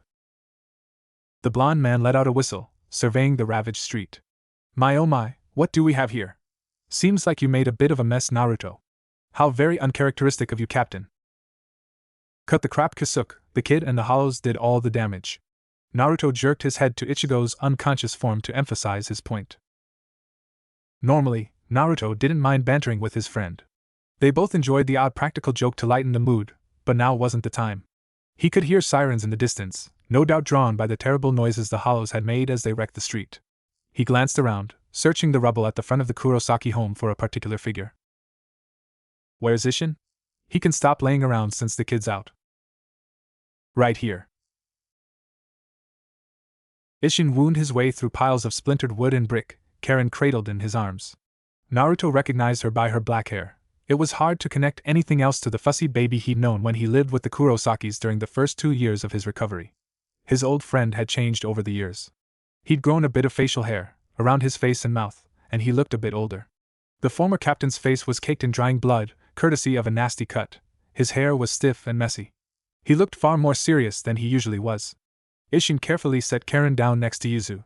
Both the girls had superficial cuts, though nothing serious. "Tensai, you mind fixing them up? I'm afraid healing Kido is beyond my reach right now. It was never my forte in the first place." "Of course, I'll get right on it, Isshin," said the bespectacled man. He stepped around Isshin, holding his hands out over the girls. A green barrier popped into existence, forming a glowing rectangular prism around the girls. Lit by the pale jade glow, their wounds slowly disappeared. Naruto got up, reluctantly setting Rukia down as he shook hands with his old friend. "Good to see you, Isshin. Though I'm sorry about the hollows, I should have gotten here sooner." Isshin brushed off his concerns. He was bound to get attacked eventually. It was just bad luck, he said. Naruto followed his gaze as it lingered on the giant form of Rukia's Zanpakuto. "Really bad luck." He nodded grimly in agreement. Ichigo's own powers had been awakening already, but now Rukia had replaced them with her own. You couldn't possess 2 sets of Soul Reaper powers at once. Until they removed Rukia's powers, Ichigo couldn't train his own powers. And there was no safe process for removing them. "Until we figure something out, I guess I'll have to focus on Kido and the other techniques for training. Geez, kid's a pain in the ass. He takes after his old man too much." "Oh yeah, wise guy!" shouted Isshin. He shoved his face against Naruto's aggressively. "Yeah, now buzz off," he replied, flicking Isshin in the forehead and launching the man 10 feet through the air. His friend tumbled to the ground, before scrambling to his feet and pointing at Naruto. "Holding the fact you got your powers back and I don't over my head, I see how it is." Kisuke coughed into his hand, drawing their attention. "As entertaining as this is, gentlemen, we should get a move on. The police are almost here. It's time to clean up." The sirens had grown closer. A low rhythmic whine steadily approached, accompanied by glowing red lights only a few streets away. No doubt they could easily use a Kikanshiki, a memory replacement device, used by Soul Reapers to rewrite the emergency responders' memories, but it would still be a hassle for Kisuke, Tensai, and Isshin to explain. Far better that they cleared out as much as possible now. Isshin nodded. He eyed the red lights. "I'll stay here with Tensai and clean up. You guys should take the lieutenant back to Kisuke's." Naruto bent and lifted Rukia into his arms. She was light, her weight almost non-existent. Her head lolled gently on the arm supporting it. Before leaving, he glanced at Ishin. "Oh, by the way, I expect you to come clean to Ichigo about your past. Training the kid is already going to be a hassle without him being ignorant of what he is. I won't demand you tell him about Masaki or the Hollow, but he should at least know about his original powers. Though I think it's foolish to keep his true heritage from him, he's your kid." Ishin nodded sullenly, as if he'd been forced to eat a particularly bitter lemon. His request satisfied, Naruto followed silently, as Kasuke led him away. They traveled swiftly, whisking through side alleys and other lesser-traveled areas as they moved using flash step. Their flight took them to a part of town with looming office buildings, each taller and more sprawling than the next. Tucked between all of them was an old-fashioned shop. It looked well cared for, but had seen better days, with a weather-beaten wood exterior and clay tiles for shingling. Kasuke slid aside the glass-paned door. He paused at the entry and waved Naruto into a darkened storefront. There were a few shelves lined with candies, as well as a cash register. Though that was just a front for the real products Kasuke sold. His shaggy-haired guide slipped off his wooden sandals, padding lightly through the store and down a hallway. Naruto followed. He had to turn sideways to carry Rukia through. They followed behind Kasuke until he stopped outside a small bedroom. Flicking on the light, the meager space inside was revealed. It wasn't much, mostly just a square tatami floor with a futon lying on the ground. "Set her down in here." Naruto nodded and swept past his friend to gently lay Rukia down on the futon. He carefully positioned her head, placing a pillow underneath it before tucking her in under a set of cozy covers. He hesitated as he placed the covers under her chin. He yearned to touch her cheek once more, just to make sure she was real. He pulled back, reluctantly getting to his feet as Kasuke shot him a look. "I take it you and Miss Kichiki here are acquainted? Does that mean you'll be staying for the explanation when she wakes up? A friendly face would certainly help." The way he asked the question was heavy with implication, one that Naruto couldn't exactly refute. He and Rukia had never been explicitly romantic. Things never got that far, there never seemed to be enough time. "She was my best friend in Soul Society. I didn't think I'd get a chance to see her again," he answered before adding, "and no, I won't. It's just too sudden." Naruto stood, ready to leave. The shopkeeper pulled out a folding fan. He used it to hide his face as he peered at Naruto impishly from behind his hat's brim. "All right then, you should get going. Don't want to be late for school tomorrow now, do you? Make sure to make me and Yorichi proud." "Don't make me kick your ass," he groused, half-heartedly swiping at Kasuke as he left. Naruto made his way down the silent hall and back out into the night. The city had fallen quiet. Crickets sang while the distant whisper of cars drifting through the deserted streets eased his mind. When he'd first come to the human world, it was impossible to get used to the constant noise of traffic. Now he couldn't imagine not having it playing in the background of his day-to-day life. Looking up at the stars, Naruto heaved a great sigh. Kasuke was right about one thing: he had to get back home so he could go to sleep. He couldn't be late on his first day of class. The next day, Naruto woke to the incessant blare of his alarm clock. He shut the thing off before the first note was out. His eyes snapped open, fully awake and sitting up with a big stretch. He let out a content sigh as his muscles stretched. If it were any other morning in the past 18 years, he'd be able to enjoy a couple of hours slowly getting going. But today wasn't any other day, it was his first day of school. Naruto got out of bed and quickly padded into his bathroom for a quick shower to wash off the night's stink. 10 minutes later he emerged from the bathroom already dressed in his uniform, an orange t-shirt under a gray blazer, with matching slacks. After wolfing down a bowl of cold cereal, Naruto picked up a sleek shoulder bag with all his books and supplies inside. Soon, he was out the door and on his way to his first day of class. A cool, watery blue sky waited for him as he exited his apartment building. The sun was just barely beginning to crest the horizon, spreading a few sparse bars of warm light to ease the chill. Naruto slung his bag over his shoulder and stuffed his hands in his blazer pockets, before proceeding to walk down the street towards his new school. Being only a couple blocks away from Karakura High, he passed by several groups of students, clusters of boys and girls chatting about early term. Invariably, as he passed, the conversations would fall silent, accompanied with hushed whispers as they recognized him as a new student to their school. "Whoa, look at his hair, think he's some kind of delinquent like Kurosaki. Who knows, best steer clear." He hid a smirk and continued down the sidewalk. Before long, he was passing through the gates into Karakura High's entrance yard. He passed through easily enough. With his height and the way his muscles strained the uniform, a number of students opted to scurry out of his way. Out of the corner of his eye, Naruto caught sight of a trio of boys tucked inside a small gap between the buildings, smoking a cigarette while surveying the crowd. They wore fancy shades, with pompadour hairdos. Their eyes instantly locked on him. That would be a pain in the ass. As the one smoking went to put out his cigarette, Naruto hurried along. He could easily handle the punks, but why bother? Instead, he ducked inside the main building, and walked at a quick but normal pace as he climbed the stairs to the 4th floor. As he stepped out onto the landing, the hallway was deserted. The quiet murmur of voices came from the several classrooms on the floor. No doubt everyone had already gathered for homeroom. Strolling to the door marked 3C, Naruto knocked on the sliding door sharply. A few moments later, he heard the tap of flat shoes across the ground, and the door slid open. Miss Achi poked her face through, her brown eyes instantly lighting up as she spotted him. Good, you're here before class? Let's get you introduced. Sure thing. Following behind the much smaller Ms. Achi, Naruto swept his gaze across his new classmates. He felt for each of their spirit energies, not expecting much. To his surprise, there were actually 4 relatively large presences. Perhaps unsurprisingly, 2 of them were the black-haired girl and the silent giant he'd seen with Ichigo the day before.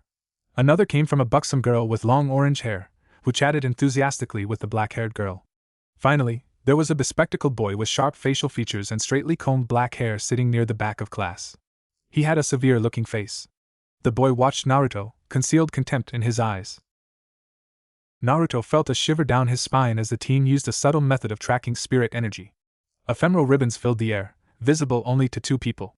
Amidst a sea of white ribbons, was a single crimson one coming from Naruto himself. Using spirit ribbons? The kid kinda reminds me of that Ryukin guy. And with that stick-up-his-ass look, there's no doubt that kid's a Quincy. Naruto had only met the uptight Quincy a couple of times while living in Karakura. Still, he was a hard one to forget. On physical appearance alone he would guess the boy was Ryukin's. He snapped back into focus, as he reached the front of the classroom with Ms. Achi. Attention everyone, we have a new student today, she called for order, getting the students to quiet down as the pretty young teacher motioned him forward. Please introduce yourself. Of course, Naruto took a couple steps forward, placing himself firmly at the center of attention. He offered them a short bow. My name's Naruto Uzumaki. I just moved here from Kyoto. I look forward to learning with you. If anyone's got questions, feel free to ask, I'm a friendly guy. Spotting a girl with brown hair cut into a bob raising her hand, Naruto gave a teasing smirk. And yes, my hair is real. My dad was American. The girl lowered her hand, her cheeks slightly pink. When it became clear no more questions would be forthcoming, Ms. Achi directed him to 3 empty desks near Ichigo's friends. Take a seat next to Tatsuki, she can help if you have any questions for your first day. At the sound of her name, the girl with stylishly unkempt black hair glanced up. Naruto picked his way between the desks, before finally slinging himself down into the empty desk. He leaned back in his chair while grinning pleasantly at Tatsuki. Sup, Tatsuki, right? Yep, Tatsuki Arisawa. Nice to meet you. Likewise. As they spoke, the busted girl with tangerine-colored hair interjected like a ball of sunshine and bubbliness, with an enthusiastic, innocent smile. Hi Naruto, I'm Orihime Inoue. Tell me, are you some kind of secret superhero or something? That's usually how it is in the manga. A mysterious new student arrives out of nowhere, and he's secretly a hero. Hi Orihime. No, I'm not a hero, he answered in bemusement. Tatsuki chuckled as Orihime pouted. She rubbed the other girl's hair affectionately, like a little sibling. Don't mind Orihime, she's a bit fanciful, but she's really nice. Naruto nodded in agreement. He was studying Tatsuki curiously, particularly how she seemed to unconsciously position herself protectively in front of the busted orange-haired girl. Between that, and the confident way she spoke, with just a hint of brashness, he found himself intrigued. His gaze slid past the girls and to the hulking boy behind them. The boy stood out because he was probably the only person Naruto had encountered in Japan who was taller than himself. Hey, what's your name, big guy? Yasutora Sato. Though Ichigo calls me Chad. The boy replied in a deep, rich tone, patient and unhurried, like an oak tree come to life. Speaking of Ichigo, where is he? Orihime asked suddenly. Tatsuki sighed. When I was leaving, there was a big hole in their home. Apparently, some moron went right into the living room and just drove off. Nobody got hurt, but I'd guess he's dealing with that. Naruto stifled a chuckle of amusement. So that was what the memory replacer had come up with. As they chatted, the intercom went off in the background. Ms. Achi, please come to administration. I repeat, Ms. Achi to administration. At the front of the class, Ms. Achi stood up in confusion, setting aside the book she'd been reading to pass the time.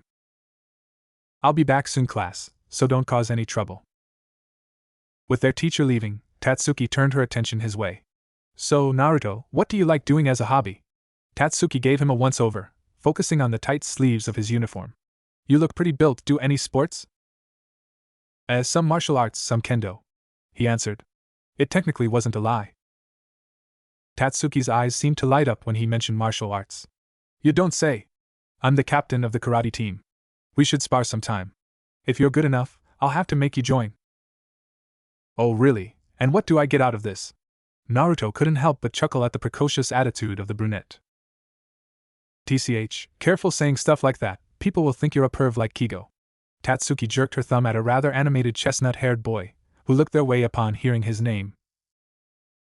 The boy leapt over, sweeping his arm across his chest dramatically as if wounded. Tatsuki, how can you be so mean? It's a young man's responsibility to try and enjoy the spring of his youth. If only you weren't so cold. From devastation, the boy's personality suddenly did a 180 as he turned to Naruto and gave him a suspicious look. And as for you new guy, you seem nice enough, but don't go getting any funny ideas, being so near the prettiest girls in class. I know how pretty boys are. With one last suspicious look, Kigo turned and marched back to his seat where he began chatting with a black-haired boy. Pretty boy, huh? Naruto couldn't help but laugh. He liked to think he was handsome, but he'd never been called a pretty boy. Tatsuki laughed as well. Kigo's harmless, even if he's always trying to chat up girls. See what I mean? Don't want to give the impression you're doing the same. And who says I wasn't? His eyes shone mischievously, enjoying the light blush that stole across Tatsuki's cheeks. Shut up, idiot. After another round of laughter, they began chatting about the local area, with Ichigo's friends suggesting the best places to eat, a local steakhouse with great prices, and where the arcade was. Eventually, less than 5 minutes before the bell for their homeroom period, Ms. Achi returned. She quickly called attention to herself. Attention class, it seems we have another transfer student, though it's a bit last minute. Come in please. The door to the room slid open, and the smile on Naruto's face froze. He felt something constricting his chest, as he watched Rukia glide to the front of the room. She looked like a pixie, dressed in the uniform with her short hair. She wore a pleasant smile with her eyes closed as she bowed politely. Hello, my name is Rukia Kichiki. It's nice to meet you all. Rukia's introduction cut off with a stifled gasp, as she looked up and immediately set eyes on him. Naruto? His name passed her lips in a whisper. He doubted anyone else heard it. For a moment he froze like a deer in the headlights. Damn it, Kasuke. This reeked of one of Kasuke's pranks. He was the only one who could arrange for Rukia to join so quickly. And he hadn't bothered filling Naruto in. The damn fool probably laughed his ass off at the idea of him meeting Rukia for the first time like this. Rukia's shock was like a fleeting memory. Ever the professional, she covered her mixed emotions with a bubbly close-eyed smile to Ms. Achi. Where do I sit, Ms. Achi? Oh, why don't you sit by Naruto there? Ms. Achi suggested harmlessly, heedless of the way Rukia reacted to his name. The petite woman nodded pleasantly and sauntered over to the desk on his right. Rukia took her seat, offering him a polite though somewhat tight smile. He returned it with an easy grin. She stared at him with a stricken expression. She opened her mouth, as if to say something, but the shrieking sound of the bell marking the beginning of class interrupted her.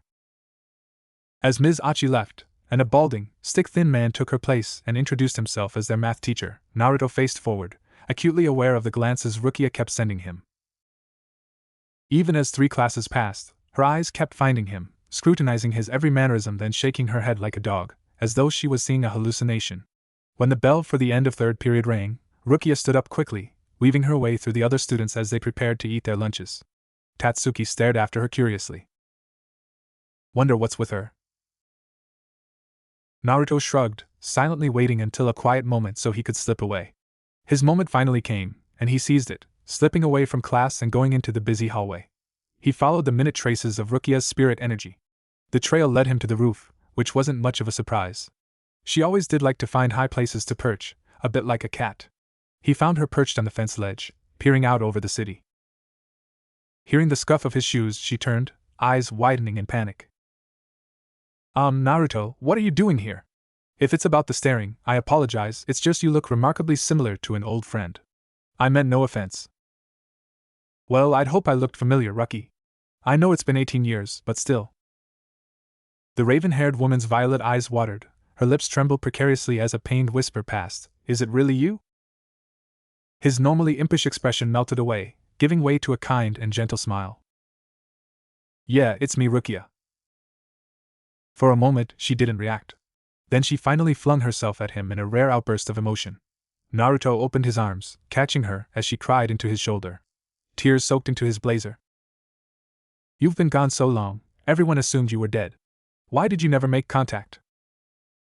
Naruto patted her back gently. He tried to ignore the way the soft feeling of her backside on his forearms sent a pleasant tingle through his body. It's complicated. He trusted Rukia with his life, but there was no need for her to know about the reason for his banishment. It would only put her in more danger, more than giving Ichigo her powers. Maybe, if she was lucky, she might get a slap on the wrist for her transgression. But if it became known she knew about his own crime, she'd be lucky to go to the maggot's nest. Rukia pushed away from him, forcing her way to the ground as she glared up at him. Complicated? That's not good enough, Naruto. I thought you were dead. It hurt so much, worse than when the petite soul reaper trailed off. Her voice strangled to silence as she fought back angry tears. He wanted to reach out, to comfort her, but hesitance stayed his hand. For some time, I thought I was cursed. Cursed to lose those I cared for. It's why I defied my brother and became an officer. So, try a bit harder, Naruto. Naruto looked at her softly. He felt a stab of guilt at how badly his death had hurt her. You went against Byakuya?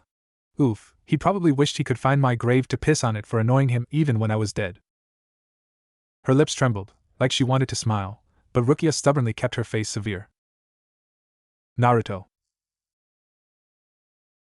Okay.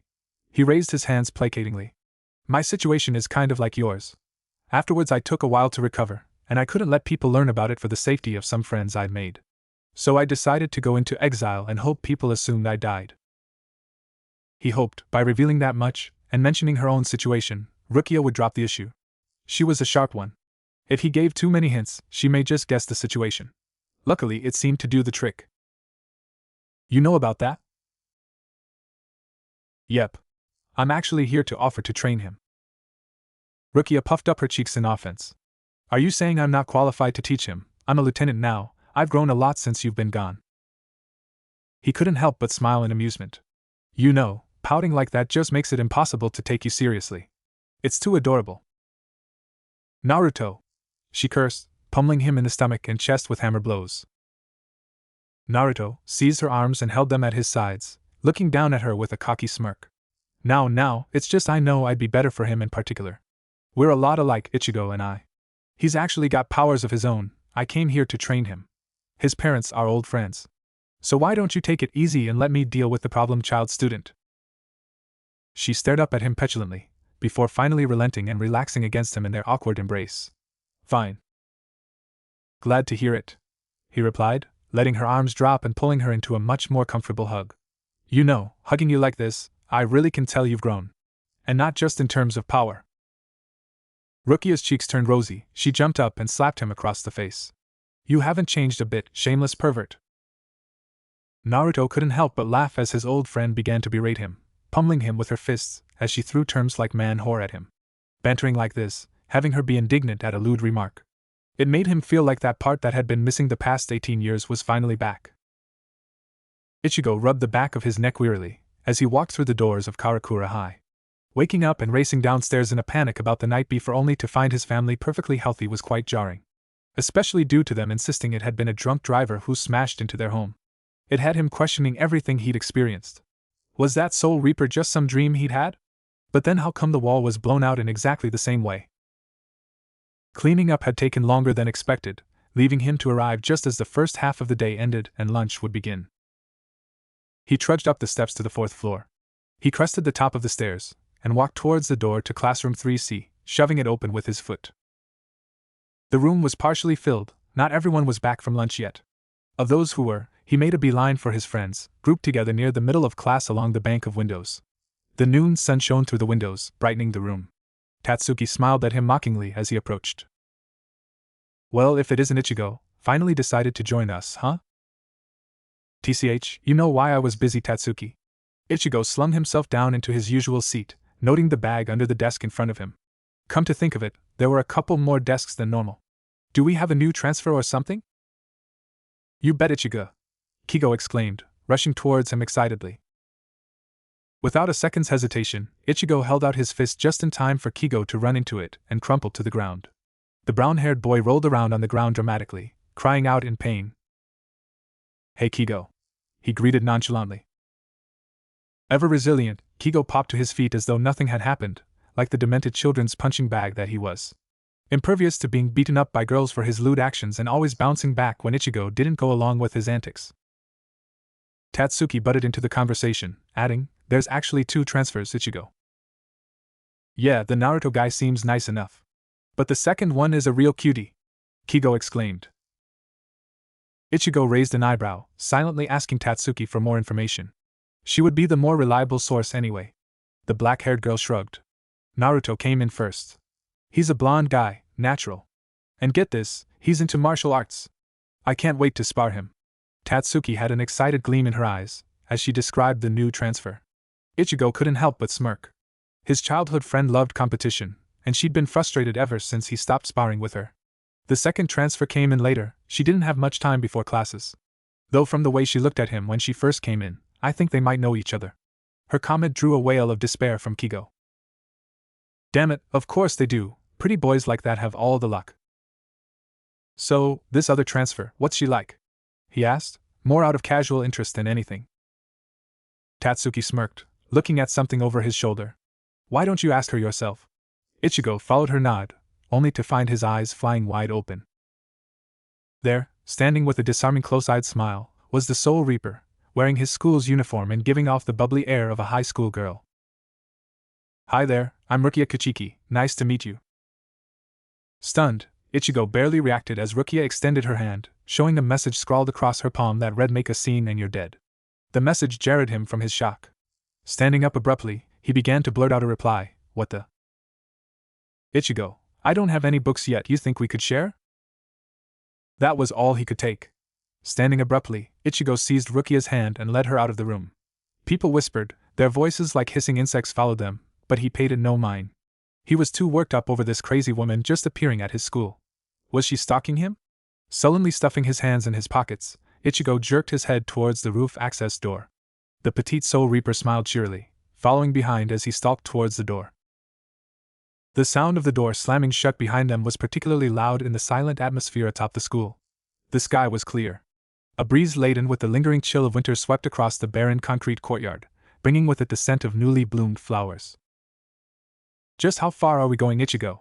Such a secluded place, just what kind of thoughts are on your mind?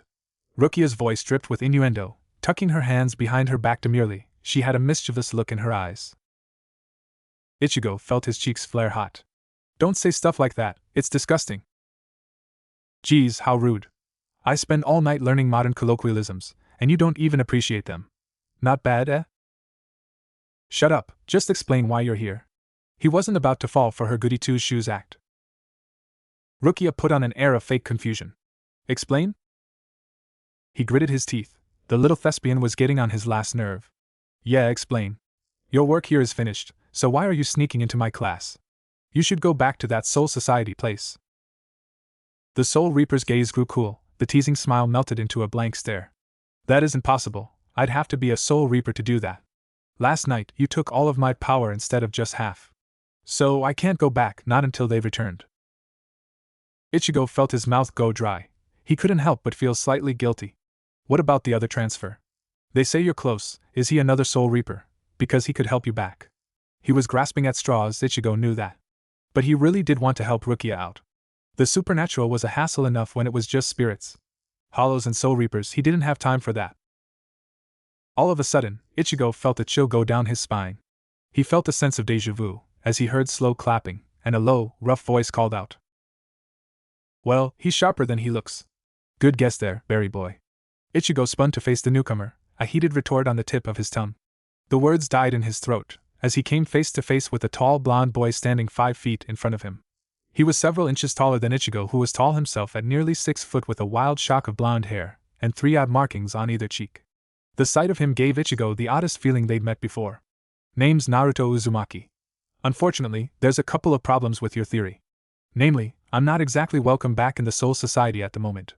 If I tried letting Rukia back in, it'd do more harm than good for her. He licked his suddenly dry lips, before asking, then what do you do in the meantime? That is quite simple. Rukia was the one to answer, pointing a dainty finger at him. Until my powers are recovered, you shall take my place. No way, Ichigo instantly felt annoyed. Why was she trying to pawn off her job on him? There was a perfectly good Soul Reaper right there. Unfortunately, Rukia didn't seem to share his opinion. She crossed her arms with an affronted look. So, you'll simply let souls be devoured by hollows, even knowing I can't perform my duties because I helped you? Look, I only took your powers to save my family. I'm not about to risk my life just to help people I've never met. Naruto snorted derisively. So, you take her powers just to save your family, then turn the other way when she needs you to fulfill her duties? Ain't that gratitude for ya? Ichigo's face burned with shame, but he didn't budge. He had school, on top of needing to look for a job. He couldn't go gallivanting off at the drop of a hat to chase rogue spirits. Save it for someone who cares. The 2 Soul Reapers shared a look. Rukia fingered the pocket of her blazer. A silent question seemed to pass between the two. Don't bother. The kid isn't gonna bother to help. No point pushing it for now. Like I said, leave everything to me. Ichigo looked between the two. He was missing something, part of an earlier conversation, perhaps. Without another word, Naruto turned to walk away, though not before shooting one last parting shot at Ichigo. Never thought I'd see the day Masaki Kurosaki's kid turned a blind eye to those in need. What did you just say? Ichigo asked dangerously. Naruto stared at him coolly, pinning Ichigo in place. Why did he feel nervous? It was like he was facing a deadly predator, waiting for an opportunity to tear him apart. I'll see you two later, there's a hollow that needs cleansing. Without a word of explanation, Naruto disappeared, leaving Rukia and Ichigo on the rooftop alone. Naruto's parting words stuck in his head. Hours later, Naruto's departing speech still rang through Ichigo's head. He spent the rest of the day distracted. It was nothing to brush off his friend's concerns. Once the final bell rang, he was out the door with his bag slung over his shoulder, heedless to the calls of Tatsuki and Kigo. He walked through the Karakura streets on autopilot, taking his usual path that went through less busy side streets. He was locked inside his head, mulling over the words Naruto had said. Never thought I'd see the day Masaki Kurosaki's kid turned a blind eye to those in need. Aside from the obvious anger the words brought, confusion came swiftly after. Had the blonde been saying as it seemed that he knew Ichigo's parents? That brought even more questions. He'd always assumed he and Karen were oddities for being able to see ghosts. But did his family have more involvement in the supernatural? He almost scoffed at the idea Gochin was involved. His father was completely spiritually ignorant. His mother, on the other hand, he tried to dismiss the idea. She couldn't have been. Otherwise, she would have recognized the ghost that day. She wouldn't have rushed down the bank. Wouldn't have died. The familiar pill of guilt tasted like acid. The most annoying part was Naruto's presence. Ichigo felt as if he was familiar with him, yet he definitely never met the blonde. Damn that blonde. Who was he to bring up his mother? What was worse was Ichigo couldn't shake the thought that Naruto was right. His mother had been so kind. She always wanted him to be kind too. Perhaps he was being selfish, but there were others to handle the situation. Forget him, I've gotta finish that resume. Then I can start looking for a. Ichigo came up short. There, waiting in front of his house, was Naruto, leaning against the wall casually. After a moment of shocked silence, Ichigo hustled towards Naruto. He was mindful not to shout and make a scene. He didn't want the neighbors to get nosy. What are you doing here? He hissed. Naruto gave him a smirk that set Ichigo's blood ablaze. You and I need to talk. He couldn't be serious. After what the blonde had said, he expected Ichigo to just listen to him? Ichigo scoffed, shouldering past Naruto roughly. Go try and sell it to someone else. I already said I wouldn't get involved.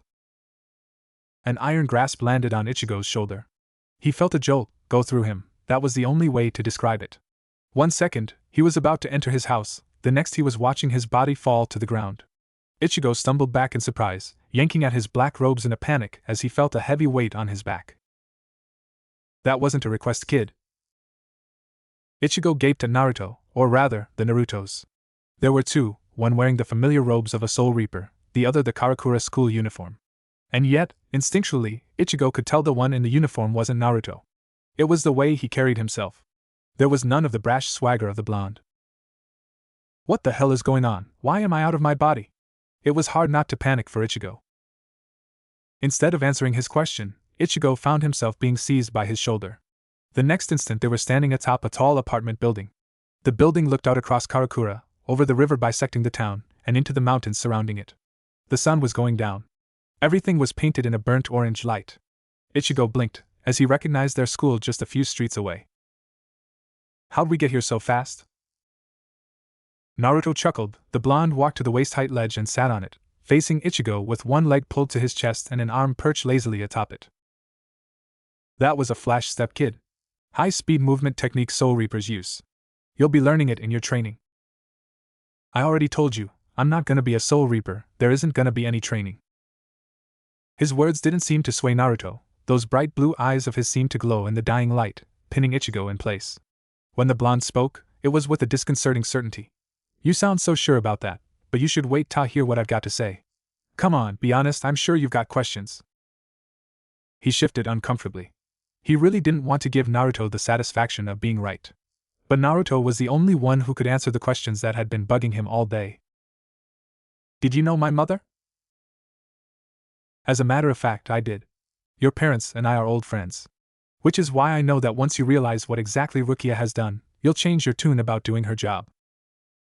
There was an edge to his tone, the type someone spoke with when they were hiding bad news. Ichigo's confidence was shaken. She gave me her power, sure, but she'll get them back. I don't get the big deal. Naruto let out a humorless laugh. You wouldn't, being human and all. But for a Soul Reaper, giving our powers to a human isn't allowed. Not allowed? The blonde shook his head. Perhaps I should say, illegal. Highly illegal. Ichigo began to get a sick feeling in the pit of his stomach. If anyone in Soul Society finds out what she did, Rukia would be locked up for decades. She didn't just risk her power, she risked her freedom. Considering that, I find it hard to believe Masaki and Isshin's kid would be okay letting that debt go unpaid. He clenched his fist so hard blood streamed through his fingers. I didn't ask her to give them to me. It's not my problem. His words rang hollow. They tasted like ashes on Ichigo's tongue. Come on, Ichigo, you don't really believe that. Besides, you act as if you've been dragged into this. Truth is, you were always going to be a Soul Reaper. It's in your blood. Ichigo couldn't breathe. It was like a giant had sat on his chest. What did you just say? Surely he misheard. He expected Naruto to crack a wry grin and admit to the joke. But no grin came. The blonde stared at him soberly. It's just like I said, it's in your blood. You're 50% genuine Soul Reaper. It was the night air that made him shiver, not the unnerving gaze of the Soul Reaper. At least, that's what Ichigo told himself. Even if that wasn't the case, your spirit energy is identical to Rukia's right now. Trust me, you don't want Soul Society snooping around and finding a half-Soul Reaper. Face it, Ichigo, you really don't have a choice here. Though the blonde's words rang true, they were a bitter pill to swallow. What went unsaid, though Ichigo realized implicitly, was he wasn't the only Soul Reaper human hybrid in town. He had his sisters to worry about. Naruto drew him from his thoughts, as he stood and motioned for Ichigo to join him. Reluctantly, he did so, walking to the edge of the roof. Besides, Ichigo, you and I are a lot alike. Even if you want to deny it, you care about people. So, I'm willing to gamble on it. The blonde pointed down to the ground. Across the street lay a park. A wide field of grass surrounded a rectangular patch of ground ringed in cement and covered in wood chips, with a slide and monkey bars, as well as other play structures. A little boy slid down the slide with a happy laugh, a short length of chain trailing from his chest. What are you on about? The blonde smirked, though there was no humor in his eyes. He tapped his wrist, as if reading an imaginary watch. A minute, that kid's gonna be attacked by a hollow. Ichigo's heart fell into his stomach. What, then why are you standing there? I told you, I'm willing to gamble. The reply was cold. It reminded Ichigo eerily of when Rukia had spoken to him in his room, the first hint at Naruto's true age. If I'm right about your character, you won't be able to stand by while that kid is attacked. Fair warning though, Ichigo. If you choose to save that kid, you're choosing to fight. You're either all the way in, or all the way out. Tick-tock now, time to decide. The orange-haired boy's stomach roiled unpleasantly, filled with hesitation and doubt. He despised being manipulated. Yet could he really just let that kid's spirit be consumed? You can't be serious. He received only an impassive look in return. Naruto's eyes were like chips of frozen sapphire. Damn it! Fine, I choose to fight. Ichigo shoved the blonde aside, racing to the ledge and taking a flying leap. He was expecting to fall, yet somehow, he just knew what to do. He stepped on air like it was solid stone, leaping down an imaginary set of stairs as he raced to the young spirit's side. The boy fell down in surprise, looking at Ichigo with wide eyes. Whoa, mister, you scared him, he cut off with a hitch, as Ichigo drew his massive sword with the sharp hiss of metal scraping against metal. Wielding the massive blade as if it was a baton, he brought it down, just as the air seemed to tear apart into strips of rectangles. A masked, insected head poked through, only to be sliced off by Ichigo's blade. The hollow slowly disappeared into particles of light. Ichigo stood there, panting. It slowly dawned on him exactly what had just happened. He clenched his fist in frustration. Well, I was right about you, Naruto proclaimed, as he gave Ichigo that infuriating smirk. The ginger boy grit his teeth while Naruto turned his attention to the child's spirit, who still seemed shaken up. He knelt, patting the child on the head. There, little guy. Let's get you passed on. It'll be safer where you're headed. Ichigo watched from several feet away, as Naruto used the end cap on his sword to send the child's spirit on. It was a bit odd, watching the blonde be so tender. At first, Naruto seemed like little more than a smartass jerk. Once he was done, Naruto stood, tucking his Zanpakuto back into his sash. Would you really have let that kid get eaten? The infuriating blonde smirked. Of course not, dumbass. But like I said, I knew you wouldn't leave him. People like us, we need to protect. Whether it's our family, or a stranger. No matter how hard you try and hide it, it's obvious you're kind. It was infuriating to have a stranger read him so well. But it couldn't be helped. Alright, so where do we get started? He asked bitterly. Your training will start tomorrow. I'll get you after school. There's still some prep I have to do. Naruto turned and began to walk away into the slowly descending night. I suggest you get home, Ichigo. It's a decent walk and we've got school tomorrow. Ichigo scowled at the blonde's back. The least the bastard could do was give him a lift back after taking him here and guilt-tripping Ichigo. With a grumble of dissent, he began to take the long walk back to his home. Luckily, it wasn't too far. But it was still a pain in the ass. Lights illuminated the streets under a pitch-black sky. The moon was beginning to wane, covered over in a light layer of cloud. Cars flashed by along the dimly lit roads as Ichigo found entered the familiar confines of his neighborhood once more. His family home was the same as ever, the lights were on inside, and he could hear Karen and Yuzu's voices from outside. But his attention was largely taken by the imposing form of his father, leaning against the front door of the yellow home. And he was staring right at Ichigo. No, not at him, Ichigo reminded himself. His father couldn't see spirits. If he was half Soul Reaper, somehow, it had to come from his mom. He was certain about his conclusion. Then, his father spoke 5 words that shook him and made Ichigo question everything he knew. We need to talk, son. Ichigo stared at his father, as if he'd never seen him before. Was that really an exaggeration, though? Now back in his body, Ichigo sat across the dinner table from Isshin. The normally silly man wore a serious expression, hairy arms crossed over his burly chest as they stared at each other. The house was mostly dark and quiet. Karen and Yuzu had already gone to bed. That left just the two of them. I'm sure you've got a lot of questions, Ichigo. He scowled. You could say that. He worked his jaw, trying to articulate the dark thoughts that had begun swirling in his mind the second he realized Isshin could see him. Questions arose, ones he felt guilty for having. But he couldn't help it. Though, he had to confirm one thing first. Are you a Soul Reaper? I was. You've met Naruto already, haven't you? Ichigo nodded. Back in the day, I was a captain like him. He was slightly skeptical of the idea. No matter how hard he tried, Ichigo just couldn't picture his father as someone powerful. Though then again, Naruto himself didn't seem the type either. If that's the case, why don't you have any powers? Well, that's a long story. His nostrils flared, he barely bit back his anger. I have time. His father sighed, his eyes darting towards the living room where that ridiculous poster of his mother was. Well, I suppose you have to go back to when I first met your mother. The year was 1978, and I was sent to investigate odd deaths in Naruki City, where your mother lived. I came across a strange hollow. It was small, but powerful. But it wasn't one of the upper-tier hollows. I'm sure Naruto will explain those at some point. I won't go into the details, but I got injured prior to the fight. Your mother intervened and saved me from being killed, but in the process she got bitten. While I tried to report to my superiors, I learned Masaki was being infected by the hollow. In order to save her, an acquaintance of mine bound our souls. It kept the hollow from taking her over, but in exchange I lost all my powers and had to live like a human. After that, your mother went to university, and we eventually got married and had you three. Ishin prattled on for a while, adding a few more details. But nothing truly significant. One thing did stick out as odd to Ichigo. Ichigo mulled over his father's words. Uzumaki said my powers were already emerging, is that true? Uzumaki?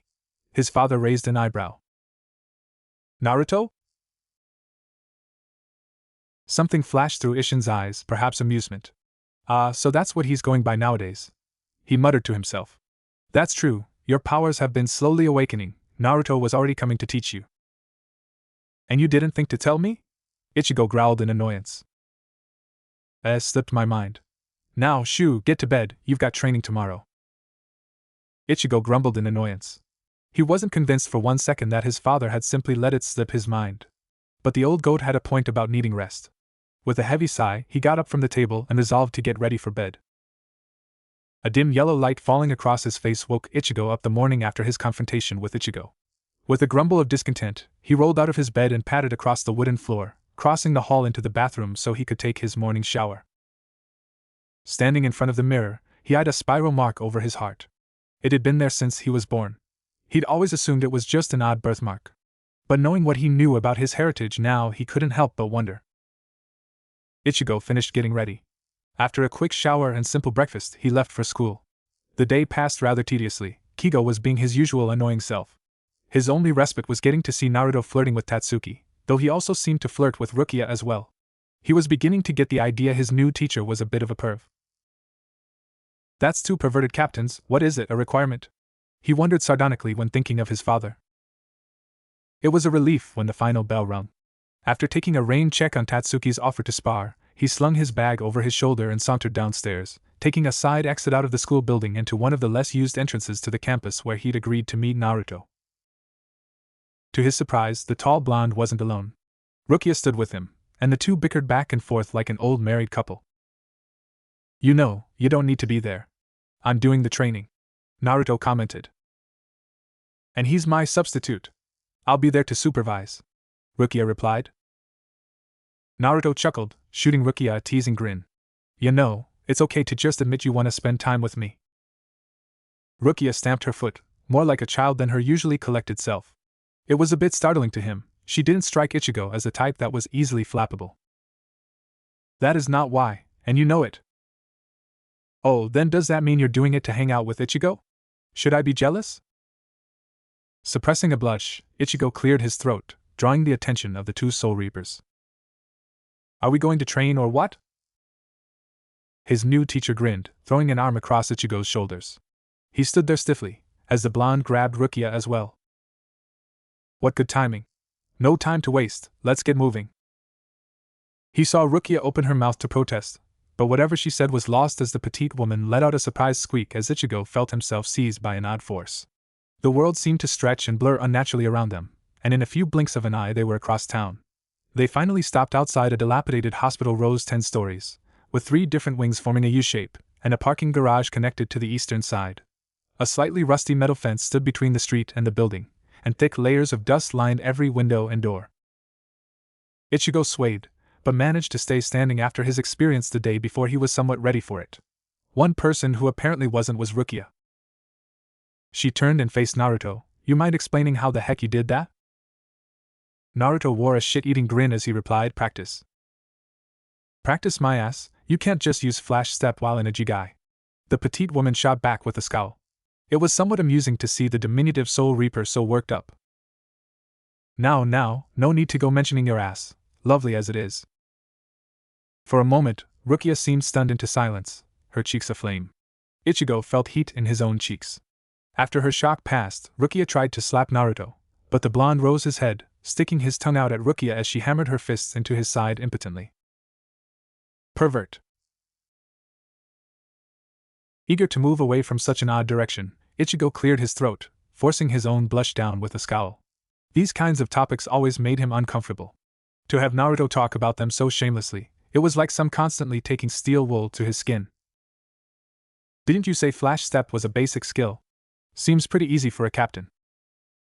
Temporarily abandoning her quest to pummel Naruto, Rukia crossed her arms with a huff. Not in a Jigai you can't, not so casually. They make it hard to use spirit energy. Which makes me wonder how this dolt figured it out. He nodded slowly, that made some sense. Or at least he would pretend it did. So, why train here? He asked, eyeing the hospital wearily. Naruto held up a finger, bringing out a Pez dispenser and popping a small, round orange candy into his mouth. With a pulse of spiritual energy, he was removed from his body. Ichigo stared oddly, as Naruto's body remained upright. Not just that, it seemed alert. Ichigo made a note of it, though filed it away for later. Well, the answer is simple. This place is slated for demolition anyways according to a friend, so I bought it. There's just one small thing we have to do, then we're free to use this as much as we want. You can just buy a hospital? He asked incredulously. Naruto ignored his question, and began to walk towards the fence. He furrowed his brow, following as Naruto strode forward, eyes sweeping back and forth as though looking for something. The blonde paused before the gate, grabbing the thick chain, and snapping it with ease. As they stepped into the courtyard and approached the hospital, a sweatered, pale spirit appeared. He looked angry, chains wrapping around him and binding him to the ground while the base at his chest was slowly peeling away, revealing a hole. Ichigo tensed, though Naruto quickly waved him away, even as the spirit began cursing them. Hey you, what do you think you're doing here? This place is mine, get lost bastard. The blonde rolled his eyes, slowly drawing his sword and bringing the hilt down to smack into the spirit's forehead. The man sputtered angrily, even as he dispersed into little motes of light. There, now the demi-hollow is gone. Demi-hollow? Ichigo asked in alarm. Yeah, they're souls who refuse to move on. Especially when tied to a location. Their soul chains start to come off, replaced by a hollow hole. That guy probably had another 6 months, but I figured best to get it over with. The blonde rubbed his hands together. Let's get started. Doku, help Ichigo out. Understood, sir. Naruto's body stated, reaching into his pocket, and pulling out a red fingerless glove emblazoned with the symbol of a skull covered in blue fire. What the? Ichigo let out a yelp, as the blonde slapped him across the face, ejecting him from his body. Thankfully, the artificial soul caught his body. A little warning next time. You'll live, Naruto remarked dismissively. Now, come on, it's time we began your training. Ichigo narrowed his eyes, but followed nonetheless as Naruto led them into a parking lot. It was somewhat sheltered from the road, within the U-shaped curve of the hospital's 3 wings. Naruto stopped, turning to face him. Alright, let's get started. First thing you need to know, there are 4 basic fighting styles we Soul Reapers use. I'm sure my lovely assistant won't mind providing diagrams. Naruto motioned to Rukia, who huffed and crossed her arms, though the blush on her cheeks ruined the image of annoyance. What makes you think I want to help? Naruto bent down, looking somewhat comical as he went forehead to forehead with Rukia. You tagged along, so at least contribute. Whatever. But only because you'd be lost without my drawings. The petite woman produced a sketchbook from her bag, along with a box of colored pencils. Her hand zipped across the page, before eventually she turned it around to reveal crude little drawings of bear-like creatures wearing black robes. The page was separated into quarters, with a bear holding a sword in the top corner. The hell is that supposed to be? Those drawings are terrible, he commented. Rukia growled, throwing her box of colored pencils in his face. They are not. Well, I thought maybe you'd improved. Guess I was wrong. Naruto chimed in with a shrug, idly dodging as Rukia tried to kick him in the shin. The blonde spoke, as if he was reading from a textbook. Anyways, like I was saying, there are 4 fighting styles. Zanjutsu, the way of the sword. Hakuda, hand-to-hand fighting. Ho-ho, high-speed movements. And finally, Kido, spells used for attack and restraint. These 4 arts are the basic building blocks for a Soul Reaper. They also happen to take an entire 6-year course to learn, something we obviously don't have. Then how are you going to train me? He asked quizzically. There was only so much time in the day, and it seemed like he was already facing a long road in training. Simple, you don't have the necessary control of your spirit energy to do any sort of Kido, or even Ho-ho. Fortunately, there's one spell you can learn. A fancy little thing that'll speed up your training, created by a true genius, if I do say so myself. Naruto buffed his fingernails on his robe, even as Rukia let out a gasp. Naruto, you can't possibly be teaching him that. You know how dangerous it is. The petite woman sounded worried, setting Ichigo on edge. Oh, what are you talking about? Naruto, apparently not holding Rukia's reservations, brushed her concerns aside. Once upon a time, I was a lot like you. I had too much spirit energy to control. So, I made a technique that split it by making solid clones with an even portion of my energy. That had the added benefit of giving me any information they learned, including muscle memory. It's how I broke the record for graduating from the academy. And despite Ms. Worrypants' concerns, you can use the technique safely. You've got spirit energy to spare. His eyes darted between an annoyed Rukia and Naruto's grinning form. He finally settled on the former. Is that true? Naruto has a point. You do have a tremendous amount of spirit energy. And it would speed up your training. The blonde Soul Reaper chuckled, ruffling Rukia's hair. Don't mind her, she's just mad cause she could never learn it. It's basically the only Kido that requires zero finesse and just brute strength. Alright, let's get to it then. Naruto nodded, stepping away from Rukia and placing the first two fingers of his hands into a cross shape. Ichigo felt a surge of energy building around the blonde, as he began to chant a spell. Double of shadow, being of smoke and stealth, arise and go forth, divide, and conquer. Kage-Banshin. 7 towers of smoke erupted, and Ichigo found himself staring at 8 identical Narutos as the haze cleared. Now it's your turn, they said as one, their voice resounding firmly through the air. Not for the first time since he'd stabbed that sword through his chest, Ichigo had to wonder what exactly he was getting himself into. Clones? But he'd made a deal. Resolved to roll up his sleeves and get to work. Naruto quickly settled into a routine at Karakura that first week. It was actually surprising how much he adapted to school, though the fact Ichigo's friends were so entertaining helped a great deal. In particular, he enjoyed flirting with Tatsuki and riling her up. The tomboy didn't seem to know how to handle the compliments, though she seemed to have become used to them, albeit grudgingly. Friday, his 4th day of school, he was on his way to go home so he could rest and get his homework done before Ichigo's training. Before he could make his way through the gates, the sound of his name being called made him stop. He turned, already expecting the sight of Tatsuki sprinting towards him. It was hard to mistake that rich tone, gruff for a woman, but not unpleasant in the slightest. Hey Naruto, I'm glad I caught you. Well, I am quite a catch, so I can understand why you'd be glad, he replied, smirking at her confidently. What can I do for you, dragon girl? Tatsuki scowled, punching him in the shoulder good-naturedly. How many times do I gotta tell you not to call me that? Never gonna stop as long as it gets cute reactions like that. The black-haired girl rolled her eyes. Whatever. Now, I've been waiting all week for this. Since it's the weekend, let's do that spar you promised. Oh, that? Naruto paused, checking his watch. Technically speaking, he had time to kill until Ichigo's training. He could make time. Sure, lead the way. There was something quite amusing, seeing the excitement in Tatsuki as she led him to the dojo used by the school's martial arts teams. She didn't show her excitement like Orihime, all bubbly with intense gestures. It was more subtle, the competitive fire in her eyes. How she kept clenching her fists unconsciously. She was a woman of action. The Karakura High Dojo was a fairly simple, low-slung room connected to the weight room, with a mat that spanned nearly the entire width of the floor. Tatsuki had directed him to the showers, where Naruto was quick to use a Kido to remove a set of workout clothes from a small pocket dimension. He returned to the dojo dressed down in a pair of shorts and form-fitting tank top, as well as a pair of open-fingered padded gloves. Tatsuki was waiting for him in a full GI. She rose an eyebrow at the second, smaller pair of padded gloves he carried. Here for you? It'll protect our hands. He answered the unanswered question, tossing her the pair of black gloves. The dark-haired girl caught them deftly, turning them about as she inspected them, before finally shrugging. Fine, doesn't hurt to try. She paused midway through putting them on, and shot him a suspicious look. Hey, how did you know what size of glove I wore? Naruto was halfway tempted to give her a lewd answer, just to see her reaction. In the end he simply decided on the truth. I was able to guess from our handshake the other day. Oh. After his opponent was properly armed, Naruto settled into a loose stance, his left hand up, right held looser near his chest. Tatsuki took her own stance, lowering her base and moving a leg forward as she took up a loose guard. Go! It was Tatsuki who started the match, immediately beginning to advance while they circled slowly.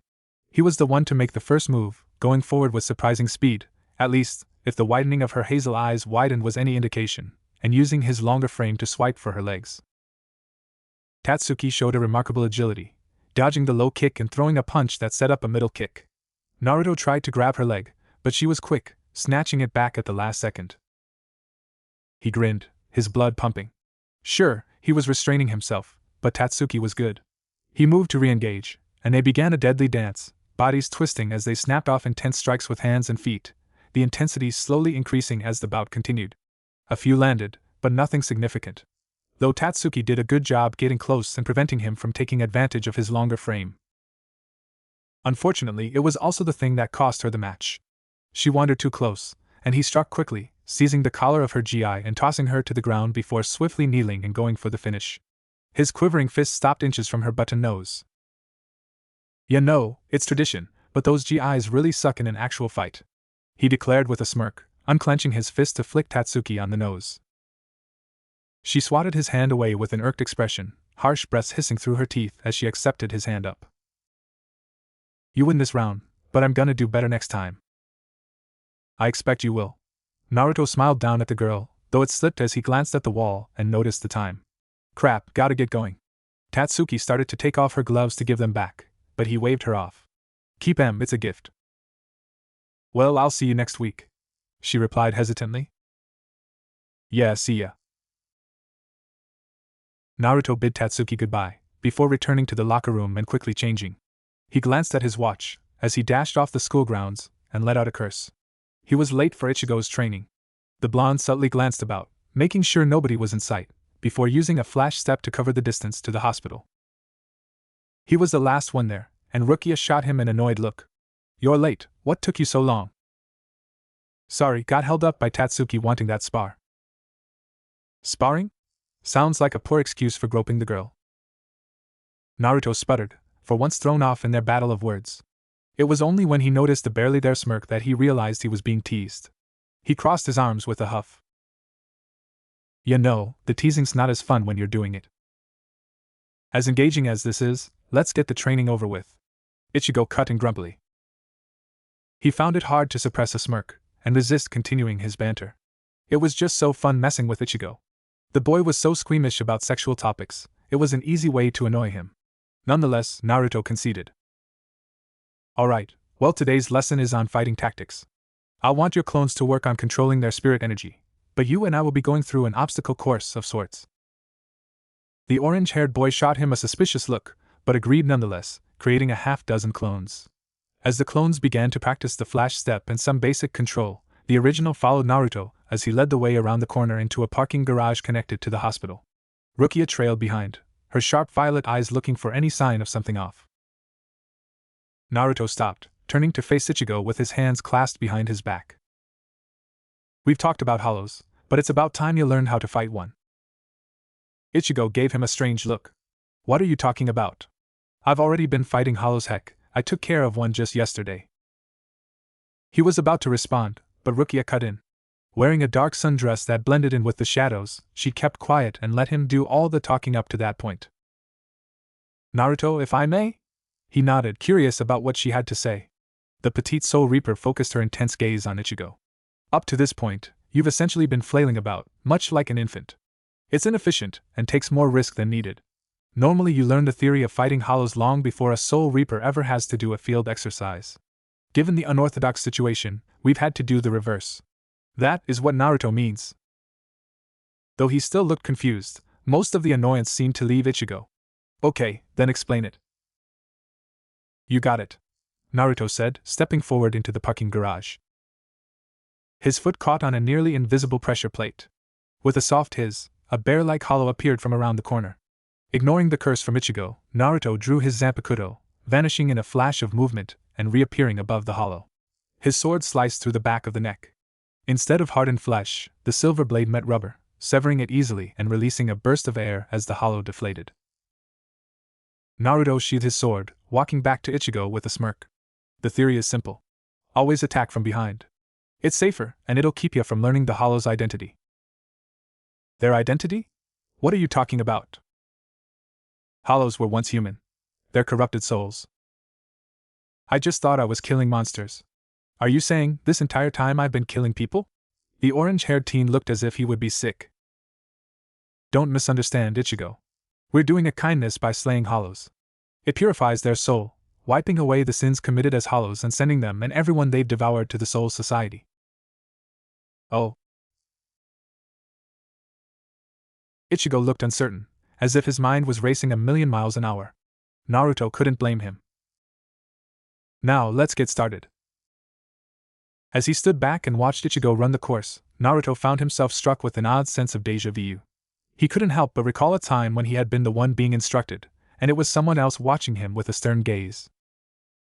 The teenager did well. He was quick to react, and showed a surprising aptitude for flash step. He ran through the parking garage, completing the course in under an hour. When Ichigo finally came to a stop, panting and sweaty, Naruto finally called a stop to the training. Your clones can go until exhausted, but that's all for today. Good, Ichigo said between pants.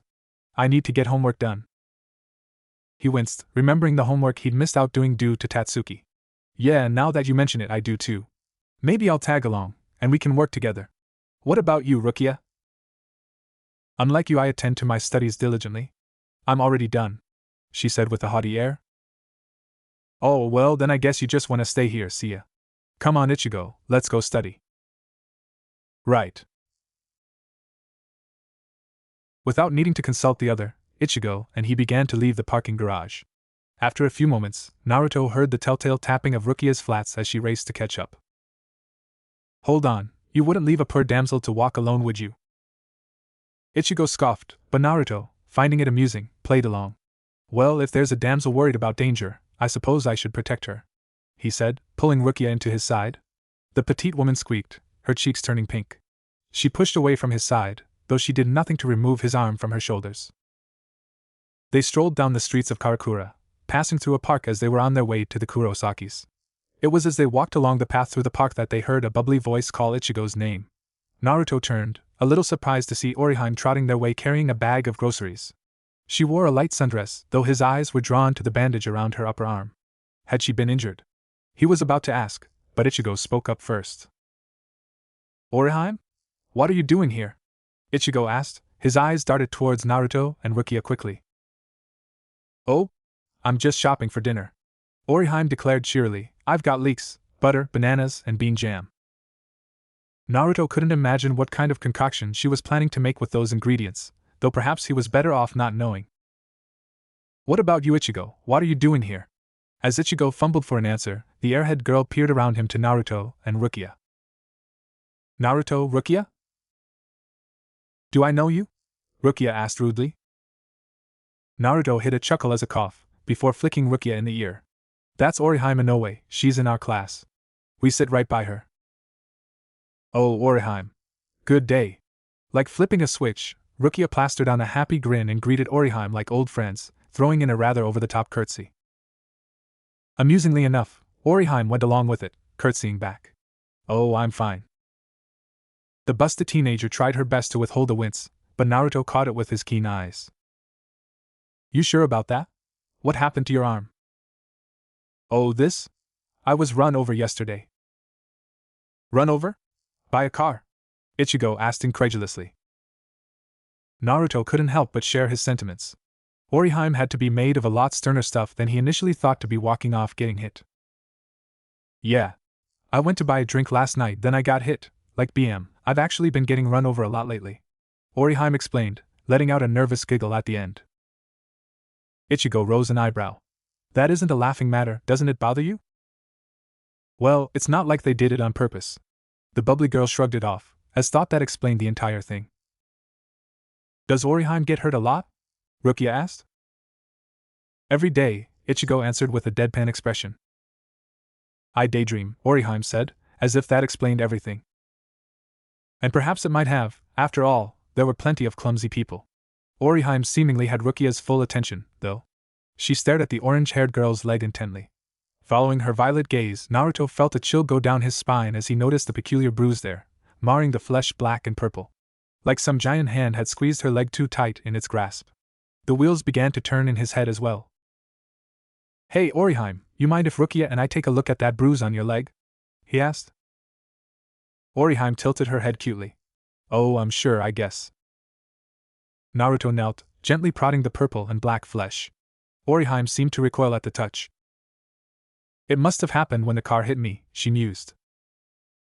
He let out a hum of thought, using his spiritual senses to probe the wound. It was faint, but he could feel the familiar thrum of tainted energy from a hollow. He shared a look with Rukia, a silent message passing between them. Both of them recognized the mark. "Hey, why were you two looking so weird?" Oriheim asked, bending down. "Oh, nothing. It looks painful though. Maybe you should go to the hospital." He lied smoothly, dusting his hand off on his pants as he stood up. He offered Rukia a hand, raising her up as well. The girl's brown eyes stretched wide, her mouth fell open in surprise. "How'd you guess?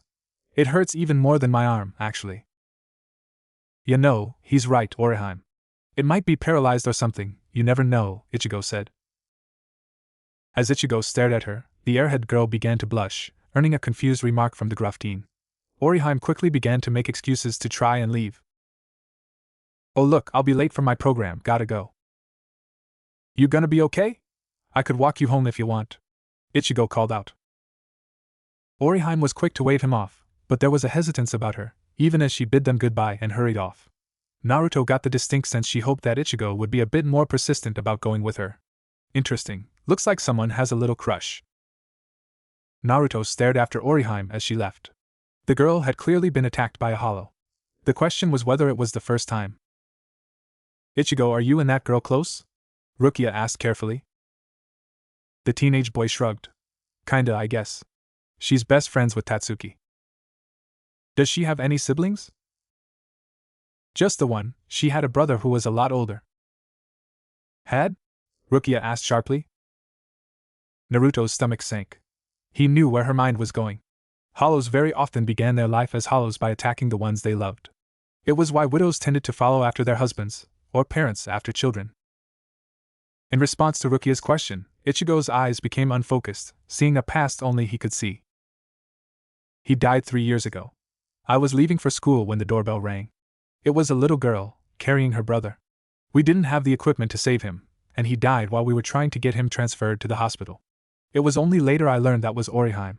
Why, what's with all the questions, you curious about her?" The only sign of how bothered he was the slight tremble in Ichigo's voice.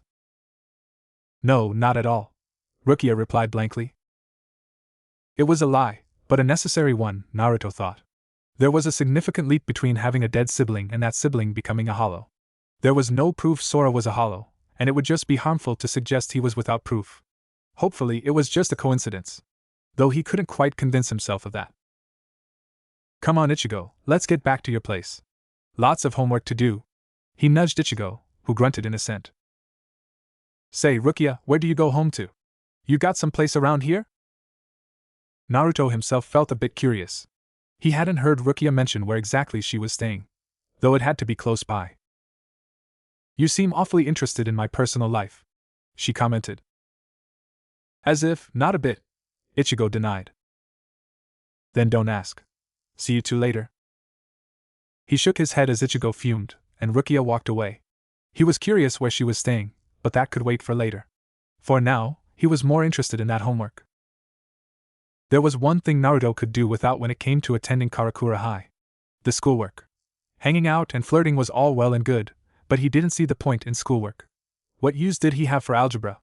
But Kasuke decided to be a dick and refused to give him a kikunshiki to get out of it, so after training, he found himself in Ichigo's room grumbling over a piece of calculus homework.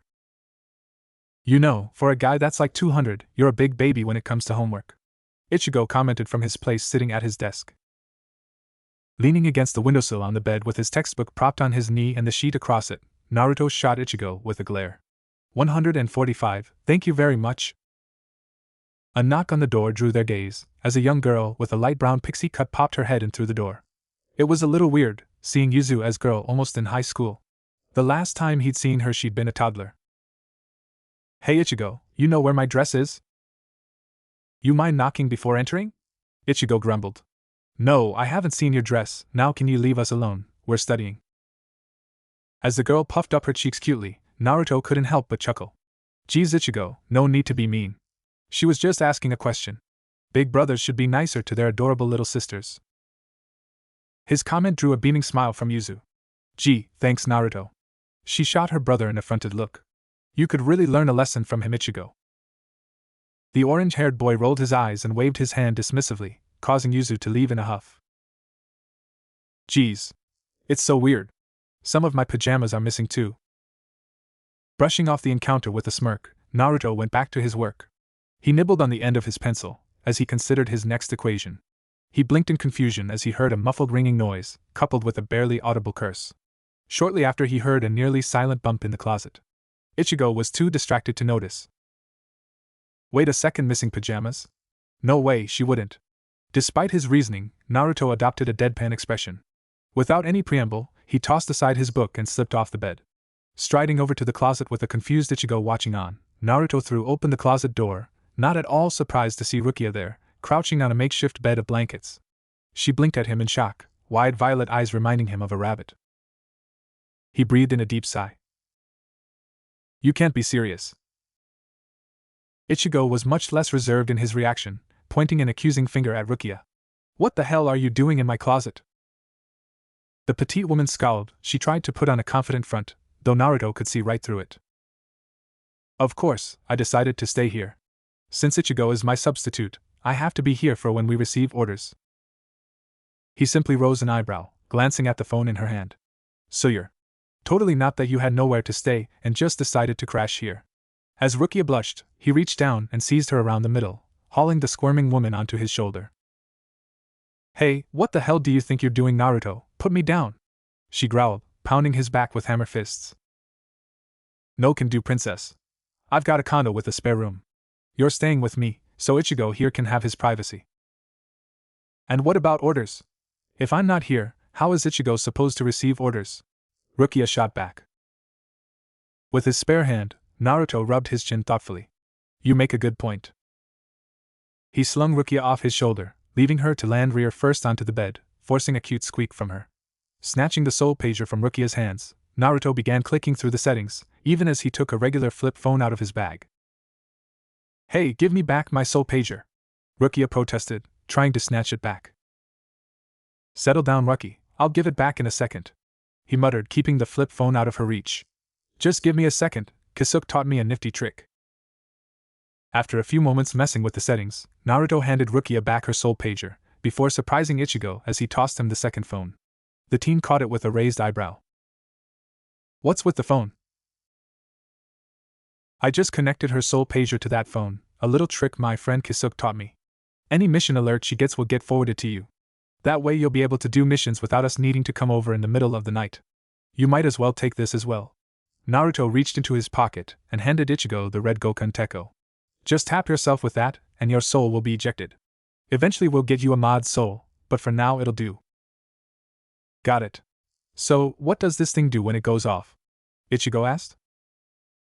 As if summoned by his words, the soul pager began to blink and beep, followed swiftly by the cell phone. Together they formed an eerie duet that made Naruto's skin break out in goosebumps. An ominous feeling settled over the room. It does that, Naruto muttered, glancing at the location the soul pager displayed, along with the codename Acid Wire. It took a moment for the series of numbers for the district, ward, and block to register for him to realize the significance.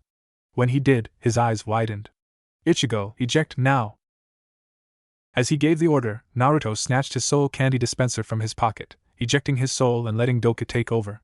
Though Ichigo seemed confused, he obeyed Naruto's order, and that was likely the only thing that saved his life. The orange-haired teen slammed the Goken glove to his chest, ejecting his soul and letting his body fall to the bed just as a large hollow materialized through the wall. The hollow was a beastly thing, a human-like upper body leading to a long snake-like tail.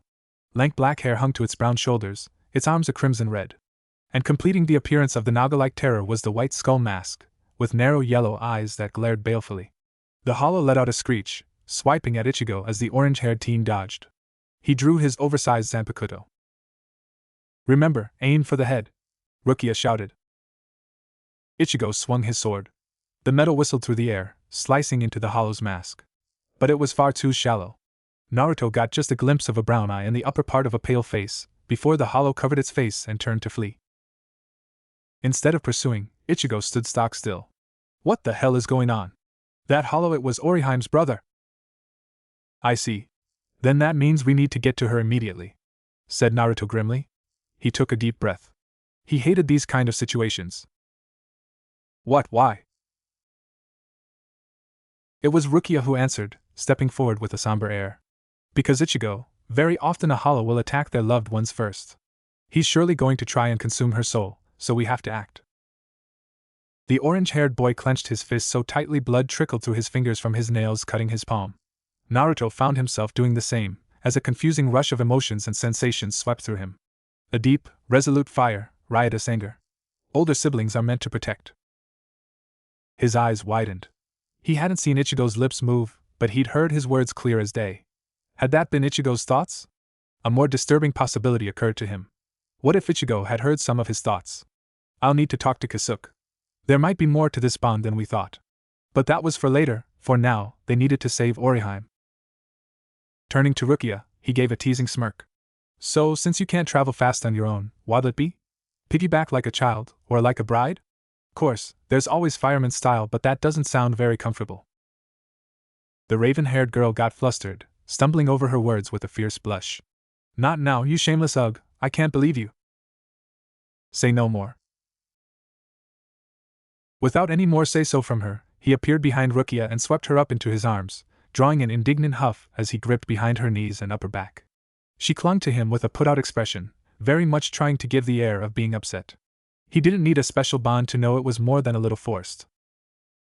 He turned to Ichigo and nodded. You lead the way.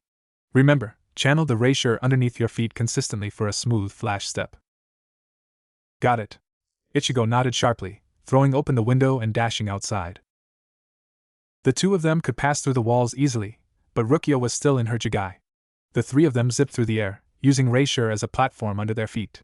Ichigo's flash step was still a bit shaky, the boy stumbled every now and then. But he was able to maintain a good pace, and Naruto had no doubt they'd reach Oriheim's apartment in under a minute. He eyed his young protege as he led the way, a look of stone-cold determination hiding the anger that simmered beneath. This acid wire, or Sora, wasn't a particularly strong hollow. But he would be the strongest Ichigo had the chance to face yet. It would be an excellent opportunity to assess Ichigo's growth. Ichigo, I'm going to let you handle this hollow unless anything gets out of hand.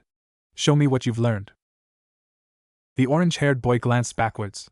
He gave Naruto the smallest of nods, the least amount of deference to offer to say he understood. Very quickly, they began to close in on a modest apartment building.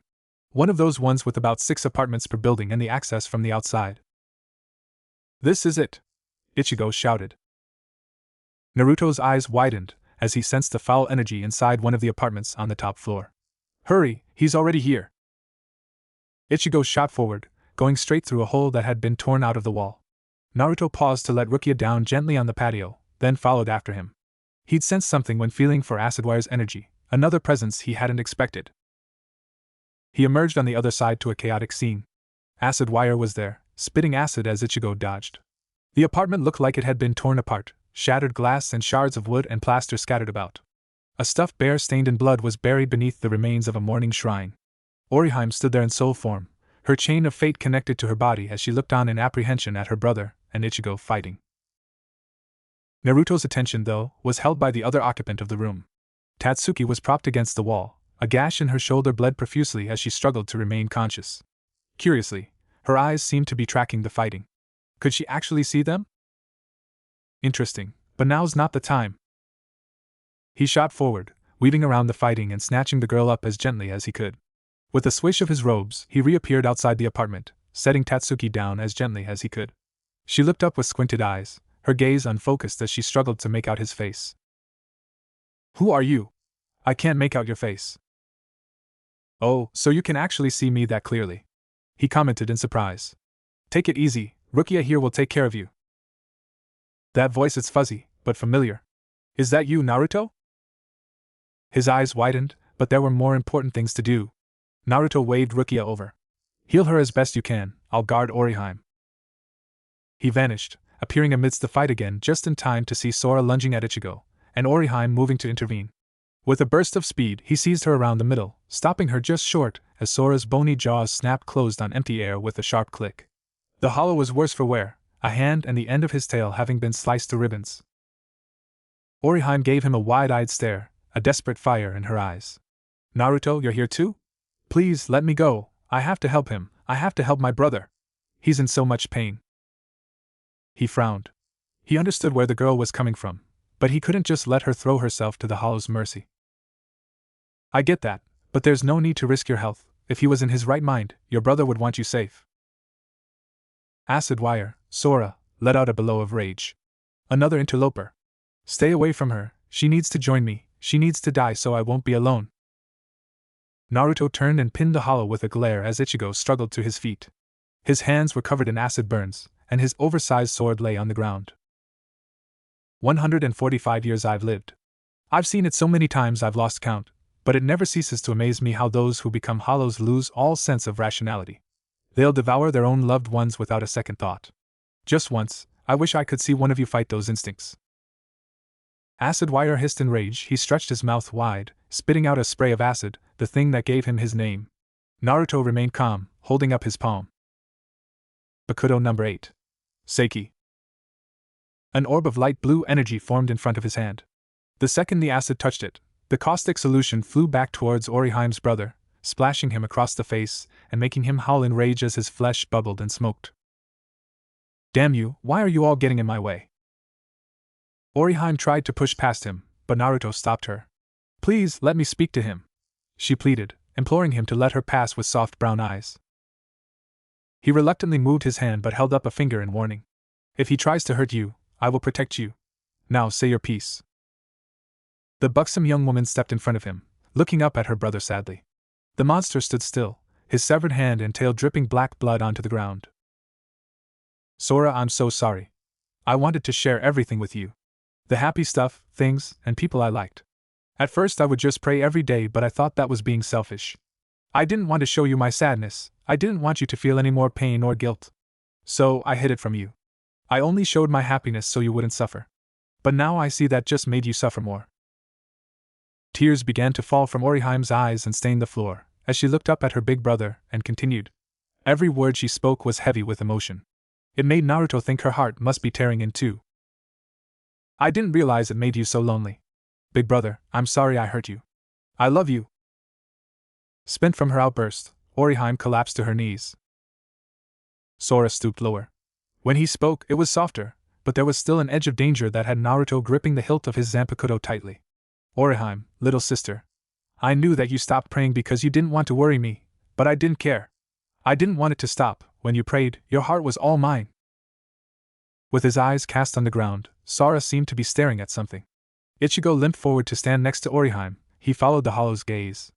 Ichigo bent down to pick up a light blue hairpin in the shape of a flower. That hairpin, it was a gift from you, right? She told me that. It was the first gift you ever gave her. She still wears it every single day.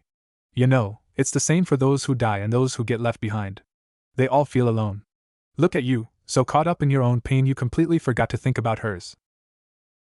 Sora stared at the hairpin in Ichigo's hand. For what seemed like eternity, the room was silent save for the faint whistle of the evening breeze. Then Naruto bore witness to an astounding sight. The hollow reached up with his remaining hand and seized the shattered edges of his mask.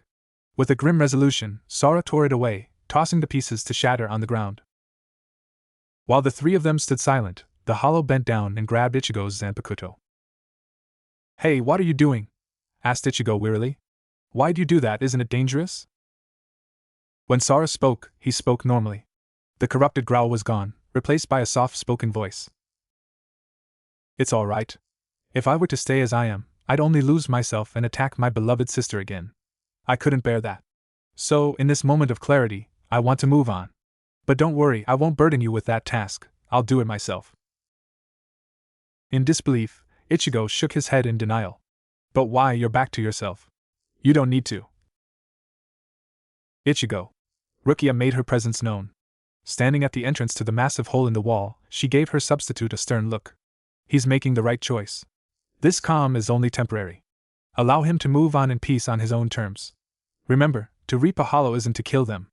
It's allowing them to move on to the soul society by purging them of the sins committed as hollows. It is the main reason Soul Reapers exist, to cleanse them so they can move on. Sora gripped the Zanpakuto tightly, pointing the blade under his chin. He looked at Oriheim with an expression full of love. Goodbye, Oriheim. Tears welled in the orange-haired girl's eyes. Sora, have a nice day, she said softly. The older sibling's eyes widened, before he gave a wide smile. You as well, little sister. I'm so glad to finally hear you say that. His gaze turned to Ichigo, who seemed a little surprised by the attention. Ichigo, may I ask you a favor, from one big brother to another? Sure, said Ichigo uncertainly. Good. Please, take care of Oriheim in my place. Sora gave his sister a teasing smile. She likes you quite a lot, it's only right you take responsibility. As Ichigo and Oriheim spluttered in embarrassment, Sora gave out a gentle laugh, before driving the blade into his throat. He wore a peaceful expression, even as he began to break up into tiny sparkles of light that floated away in the breeze. In the silence that followed, a black swallowtail butterfly fluttered into the night. In the wake of Sora's act, Rukia came to stand next to Naruto.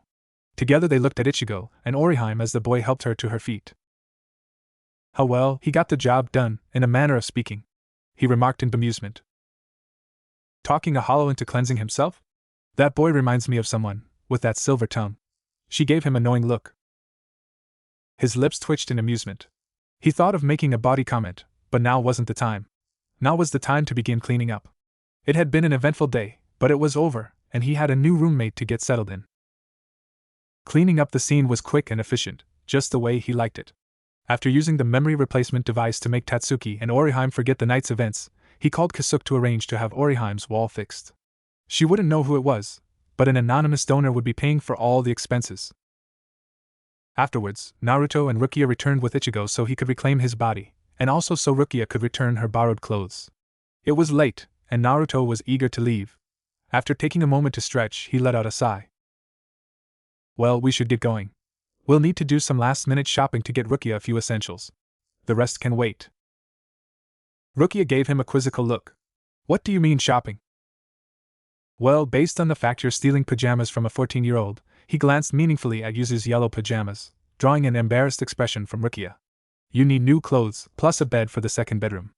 Unless you want to share mine, I certainly won't mind. He waggled his eyebrows suggestively. I get your point, I'll get changed so we can leave. A crimson blush mottling her fair cheeks as Rukia shouted at him. She spun on her heel and towards the closet.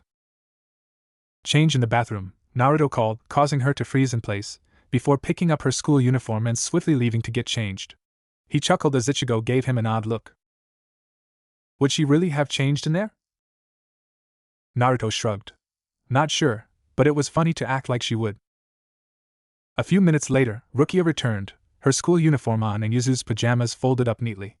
It took a little convincing, but Ichigo agreed to wash them and slip them into Yuzu's clothes so they wouldn't be noticed.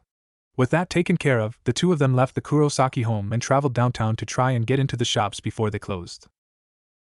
Thankfully, Rukia wasn't particularly picky, despite being adopted into the noble Kuchiki family, something they shared. They were able to pick out a couple outfits, as well as socks and underwear to last until they had a chance to shop properly. He enjoyed the blush he got from Rukia when he suggested she model those last two items. Teasing her was just so fun. The next day, Naruto made sure to order a bed from a local furniture store, the same one he'd used to get his leather couch. Rukia's bed had arrived the very same day. A few clones had set it up for her while they were at school. He kept a close eye on Oriheim and Tatsuki. Both of them had abnormal amounts of spirit energy, and it wasn't unheard of for such people to resist the effects of the Kikanshiki. Luckily, the ditzy orange-haired girl seemed to show no sign of knowing anything. She'd come to school the next day with a wild story about sumo wrestlers knocking a hole in her wall. The dark-haired tomboy, on the other hand, was an entirely different matter. Tatsuki never said anything, and she seemed to go along with Oriheim's tale. Still, there was something in his gut that told him something was off. He hadn't caught her yet, but Naruto often felt as if she was staring at him. Every time he glanced her way, she was only staring at the board. That meant nothing. He wanted to get to the bottom of it. So, during lunch on Thursday, Naruto pulled Ichigo aside. Their little group of friends was gathered on the roof, as usual. Kigo and Mizuiro were busy examining the parakeet Chad had brought in. Hey, has Tatsuki been acting odd? Ichigo gave an odd look. Why were you asking me? Well, you've known her longer. I can't quite put my finger on it, but something seems different about her. I'm worried she might be resisting the effects of the memory replacer. The grumpy substitute didn't seem to take his words too seriously. He crossed his arms with the dismissive air of a teen who couldn't be bothered with something like a memory wiper not working. Still don't get the big deal. So, she might remember last night. That just means she knows what's out there. Doesn't seem like a bad thing. Naruto rubbed the bridge of his nose in frustration. He tried to remind himself that Ichigo was new to spiritual affairs. He didn't yet appreciate the gravity of what it meant for someone to be able to resist the effects of the Kikanshiki. If Tatsuki can resist the effect of the memory device, it means her spiritual power is strengthening. She was able to make me out the other night. If it gets to the point she can see ghosts as clearly as you used to, hollows will be as attracted to her soul as they were to yours. For a human with no powers, that's dangerous. Oh. At the very least, Ichigo was able to understand enough to be a bit abashed. Oh indeed. Naruto remarked dryly. So, keep an eye out for her. If she really is becoming more aware, I might have to intervene. His words set Ichigo on edge. The orange-haired teen clenched his fist tightly. What do you mean by that? It depends on just how special Tatsuki is. Some humans have special abilities to fight the supernatural. Naruto didn't offer any elaboration, and Ichigo didn't ask. Not many in Soul Society knew about Fullbringers. It was a closely guarded secret, one he was only privy to due to being a former captain. Naruto had encountered a few of them in his time. He wasn't completely sold that Tatsuki was a Fullbringer. Usually there was some sort of trace even before the abilities awakened. Chad was a good example of that. He'd eat his shoe if the boy didn't have full bring potential with the faint trace of hollow spirit energy that came from him. With his piece said, the two sat down on the rooftop and began to have lunch. They were soon joined by Rukia, who held an apple juice box out to Naruto. How do I open this thing? She seemed half frustrated and half embarrassed. Chuckling, Naruto took the juice box and pulled the plastic straw off. You've got to poke this straw through the top, like this, he told her, demonstrating it before handing her the apple juice. Her violet eyes sparkled with wonder as she began to sip her drink. This is good, she exclaimed. You know, the way you two are always hanging out, rumors are going to spread. Mizuiro teased them as he walked over. Well, if people want to assume I'm dating someone like Rukia, I won't bother to correct them. Naruto replied with a cheeky grin, though he winced as Rukia quickly punched him in the shoulder, her cheeks blazing red. Idiot. The black-haired boy took a seat against the fence. He shot a mischievous look at Ichigo. I guess you two are pretty similar. Ichigo doesn't seem to care what people say about him either. Ichigo scoffed. If I gave a damn about what people thought, I'd have dyed my hair ages ago. I suppose so, Mizuiro said. Sitting down, the somewhat dorky black-haired boy leaned forward. Hi, Rukia. Oh, hello, Mizuiro. The petite woman paused in her enjoyment of her juice to return his greeting. Thankfully, she'd gotten better at remembering people's names. Wow, you remembered my name? And we haven't even been properly introduced. Score. Mizuiro smiled, introducing himself with a wink. Mizuiro Kojima, 15 years old. Enchanted to meet you. My hobby is picking up chicks? Ichigo cut in blandly. What? No! Watch this guy Rukia, he seems like a dweeb, but he's a player, said Ichigo. Mizuiro looked thoroughly embarrassed as he tried to run damage control. Watching the friends bicker was highly amusing. Come on, Ichigo, you're ruining my rep. Besides, you know I only got after older women, Mizuiro protested. Ichigo shot a glance at Rukia. Like I said, watch out for him. I think Ichigo just called you old, Naruto whispered to Rukia with a laugh, though he paid for it, as she elbowed him in the stomach. On the other side of the rooftop, a commotion happened as an older student tried to shove past Kigo. Naruto recognized him as one of the punks he had seen on his first day. An ugly-looking kid with bleached blonde hair and a pompadour. The older boy didn't get very far. As he went to punch Kigo, a large caramel hand wrapped his fist in a vice grip. With a casual strength, the boy was tossed across the roof by his hand. Standing in his place was Chad, who offered his usual tepid greeting. Hey everybody, sorry I'm late.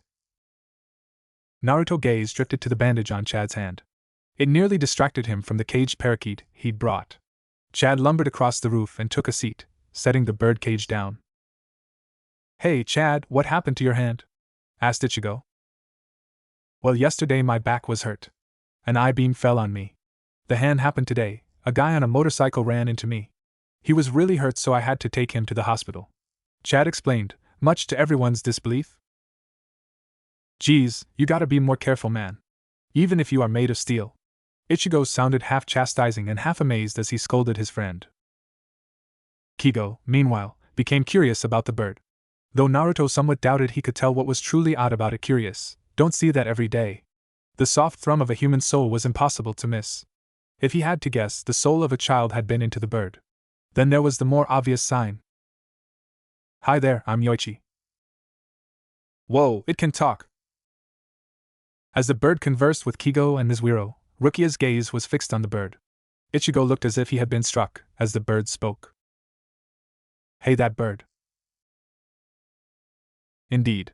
I believe the soul of a child, probably a lonely spirit. You should probably exorcise it soon. It's best not to let these things linger. Left too long, it may become a hollow. Naruto added. There didn't seem to be anything off about the bird, but you could never be too careful. The orange-haired teen watched the bird with wary eyes. Got it. That night Ichigo arrived home to a chaotic scene. As soon as he came in the clinic doors, he had to dodge out of the way of Yuzu, who carried boxes of spare medical supplies. The middle schooler wore a cute nurse's uniform their father made her wear while helping out. Move it, Ichigo. He twisted sideways, letting her by. What's going on? Where's the fire? Before he could get an answer, Karen barged past wheeling a gurney with a patient on it. Out of the way! Ichigo whipped his head around, staring at the clinic. What the hell is going on? He asked. Yuzu poked her head back around the corner to explain. An accident. A really big one right at the intersection. In somewhat of a daze, Ichigo hurried into the clinic, thoughts of exorcising the bird driven thoroughly from his mind as he saw his father shouting into the phone hanging from the wall, demanding a nearby hospital take some of the people involved in the accident. Ichigo, I need help with this one. Yuzu called, her voice straining with exertion. Ichigo whipped around. His eyes widened when he saw the man his little sister was helping into the clinic, his friend Chad. He hurried to take him off Yuzu's hands, guiding his friend to a spare bed. Dad, come take a look at him. On my way. When he withdrew his hand, Ichigo felt something sticky. The acrid, metallic smell left no doubt as to what the red stain was. Isshin came bustling over, and quickly removed the Chad's tattered Hawaiian shirt. The orange-haired boy's eyes widened as he witnessed a large burn that oozed blood, in the shape of a large handprint. He stepped back as his father quickly sterilized and then bandaged the wound. Ichigo pulled him aside after Isshin gave Chad a painkiller and practically forced the boy into bed. Dad, that wound he's got, it looks like. Isshin nodded sharply. It's a hollow wound, no doubt about it. Even with my powers so weak, it's easy to feel. Your friend is pretty lucky to be alive.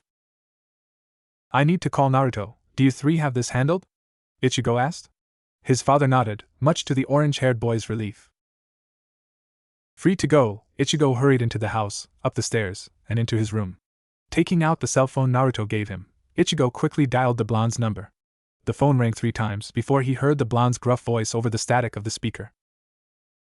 Yo, Ichigo, what's up? The orange-haired boy wasted no time in diving into an explanation of what happened after he'd gotten home. After being initially cheerful, the blonde sounded very serious once he'd heard the story. Is that parakeet with him? Ichigo furrowed his brow. No. What's that got to do with? He paused, remembering what the blonde had said. Do you think the kid's soul turned into a hollow? He couldn't see it, but Ichigo was sure the blonde shook his head. He could just hear a crackling sigh over the speaker. No, it's way too soon. But it's pretty suspicious Chad got attacked after he found the bird. The kid might have a hollow after him. Listen, I've gotta go.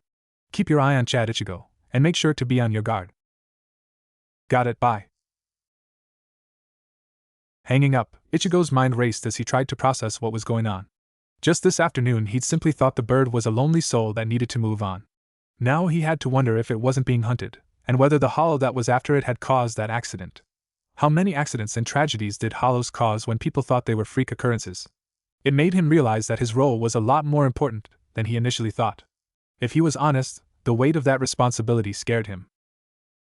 Ichigo found himself running towards his school. He usually took it at a normal pace, but he was in a hurry. Upon waking up and taking a shower, he'd been met by a panicked Yuzu when he descended the stairs after dressing. Ichigo, your friend is gone. He disappeared in the middle of the night. He had let out a curse before bolting for school. Damn it, Chad, what the hell are you thinking? All he could think was that this had something to do with the parakeet.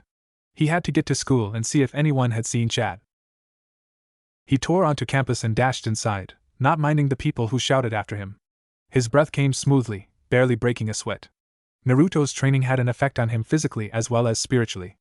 Ichigo burst into his classroom, his eyes darting around for some sign of Chad. When he couldn't find one, he seized a surprised Kigo by the collar. Have you seen Chad? And no, he hasn't showed up, what's the big deal? Ichigo cursed, he spun like a top, and darted back the way he'd come.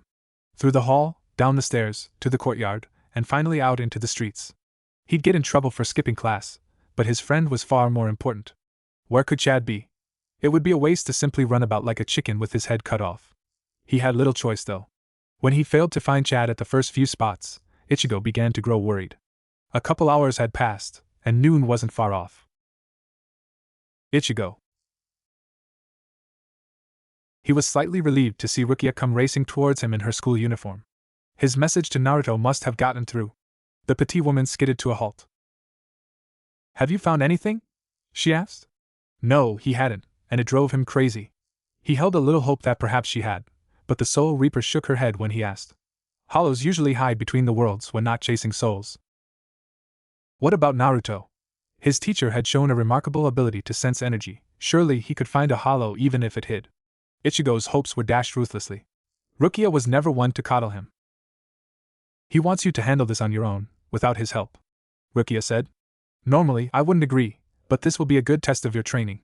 Take it seriously, Ichigo. With a curse, he slammed his fist into the concrete wall bordering the houses. Of all the times his teacher could pick to test him, it had to be now. Anger wouldn't help. Calmness seized him, enveloped him like a soothing blanket. Ichigo focused his frustration inward, to accomplishing his goal. Naruto wasn't heartless. He wouldn't just leave him to handle it on his own if he didn't think Ichigo could handle it. That confidence reassured him, and Ichigo collected his thoughts. If he couldn't track the hollow, the next best thing was to track the prey. He felt stupid for not thinking of it earlier. And Naruto had taught him just how to do so the other day. Ichigo closed his eyes, and visualized ribbons of spirit energy floating in the air. Unknown to him, his actions were being analyzed by Rukia, who was thoroughly impressed he picked up the technique so quickly. After a few moments, Ichigo seized a particular ribbon. He knew it was the parakeet's. His eyes snapped open. Ichigo took off running, using the ribbon as his guide as he glided towards a warehouse several blocks away, Rukia hot on his heels. Chad was emerging from the building under a haze of dust as they crossed an intersection. The walled corridors made everything seem closed in. The giant glanced their way in confusion. Ichigo? The front of the building erupted. Concrete flew in all directions. Chad fled, perhaps unable to see hollow that emerged. It was a monstrous combination, like a bat with the head of a frog. The hollow flew after Chad and Ichigo was going to follow, but among the din of the chase, Ichigo heard his name shouted, a faint whisper and the chaotic noise of explosions and settling stones. He looked to the side, shocked to see his sister Karen leaning on the wall. Her face was pale and clammy.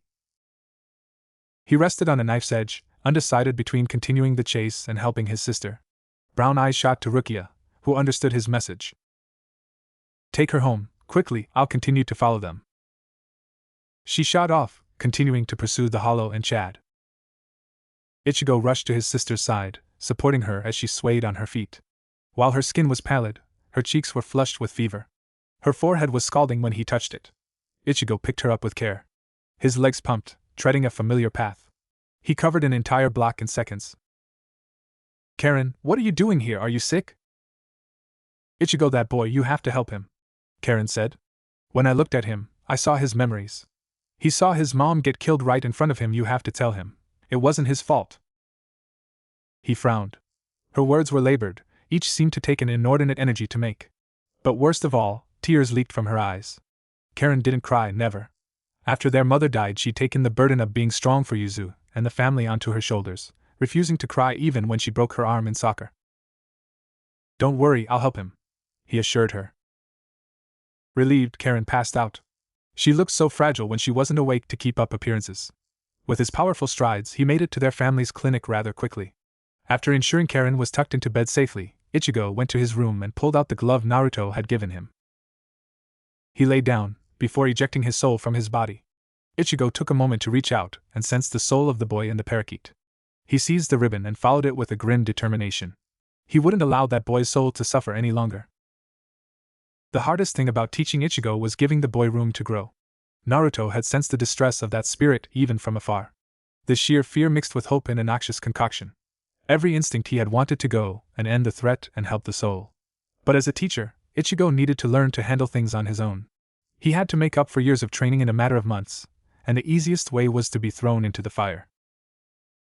Naruto couldn't take the suspense of waiting in the classroom and trying to focus while he could feel Rukia and Ichigo fighting the hollow was too hard to ignore. So, he'd asked to be excused to visit the nurse. Instead, Naruto had headed straight for the roof. Up here, he could breathe the cool air and let it quell the fire burning in his gut as he sipped from his water bottle. He felt the energies laid out through the city, and it painted images in his mind of the events. Ichigo raced home with his sister in his arms, her spirit energy fluctuating. Rukia, confronting the hollow alongside Chad, her meager spirit energy dropping ever lower. The troubling part was her spirit energy should have been recovering by now. As it was, she would be overwhelmed rather quickly. Yen, for your thoughts? He cursed himself for jumping, for letting his guard down and allowing anyone to take him by surprise. Though it somewhat mollified him that the owner of that gruff, feminine tone belonged to someone whose spiritual presence he'd grown used to and learned to overlook so he could sense other things. Putting on what he hoped was a fetching grin, Naruto turned and greeted Tatsuki. And I thought the view couldn't get any better up here. The dark-haired girl had her arms crossed, and her brown eyes regarded him as if he was a puzzle she was trying to unravel. She blushed at his flirtatious greeting, but she maintained her composure this time. He frowned. She never kept cool through his flirting. Perhaps he was losing his touch. Cut the crap, what's got you on edge? Tatsuki asked. You couldn't wait to leave the classroom. He sucked in a breath. Tatsuki was exceedingly observant, far more than she let on. No doubt it was what made her such an exceptional fighter.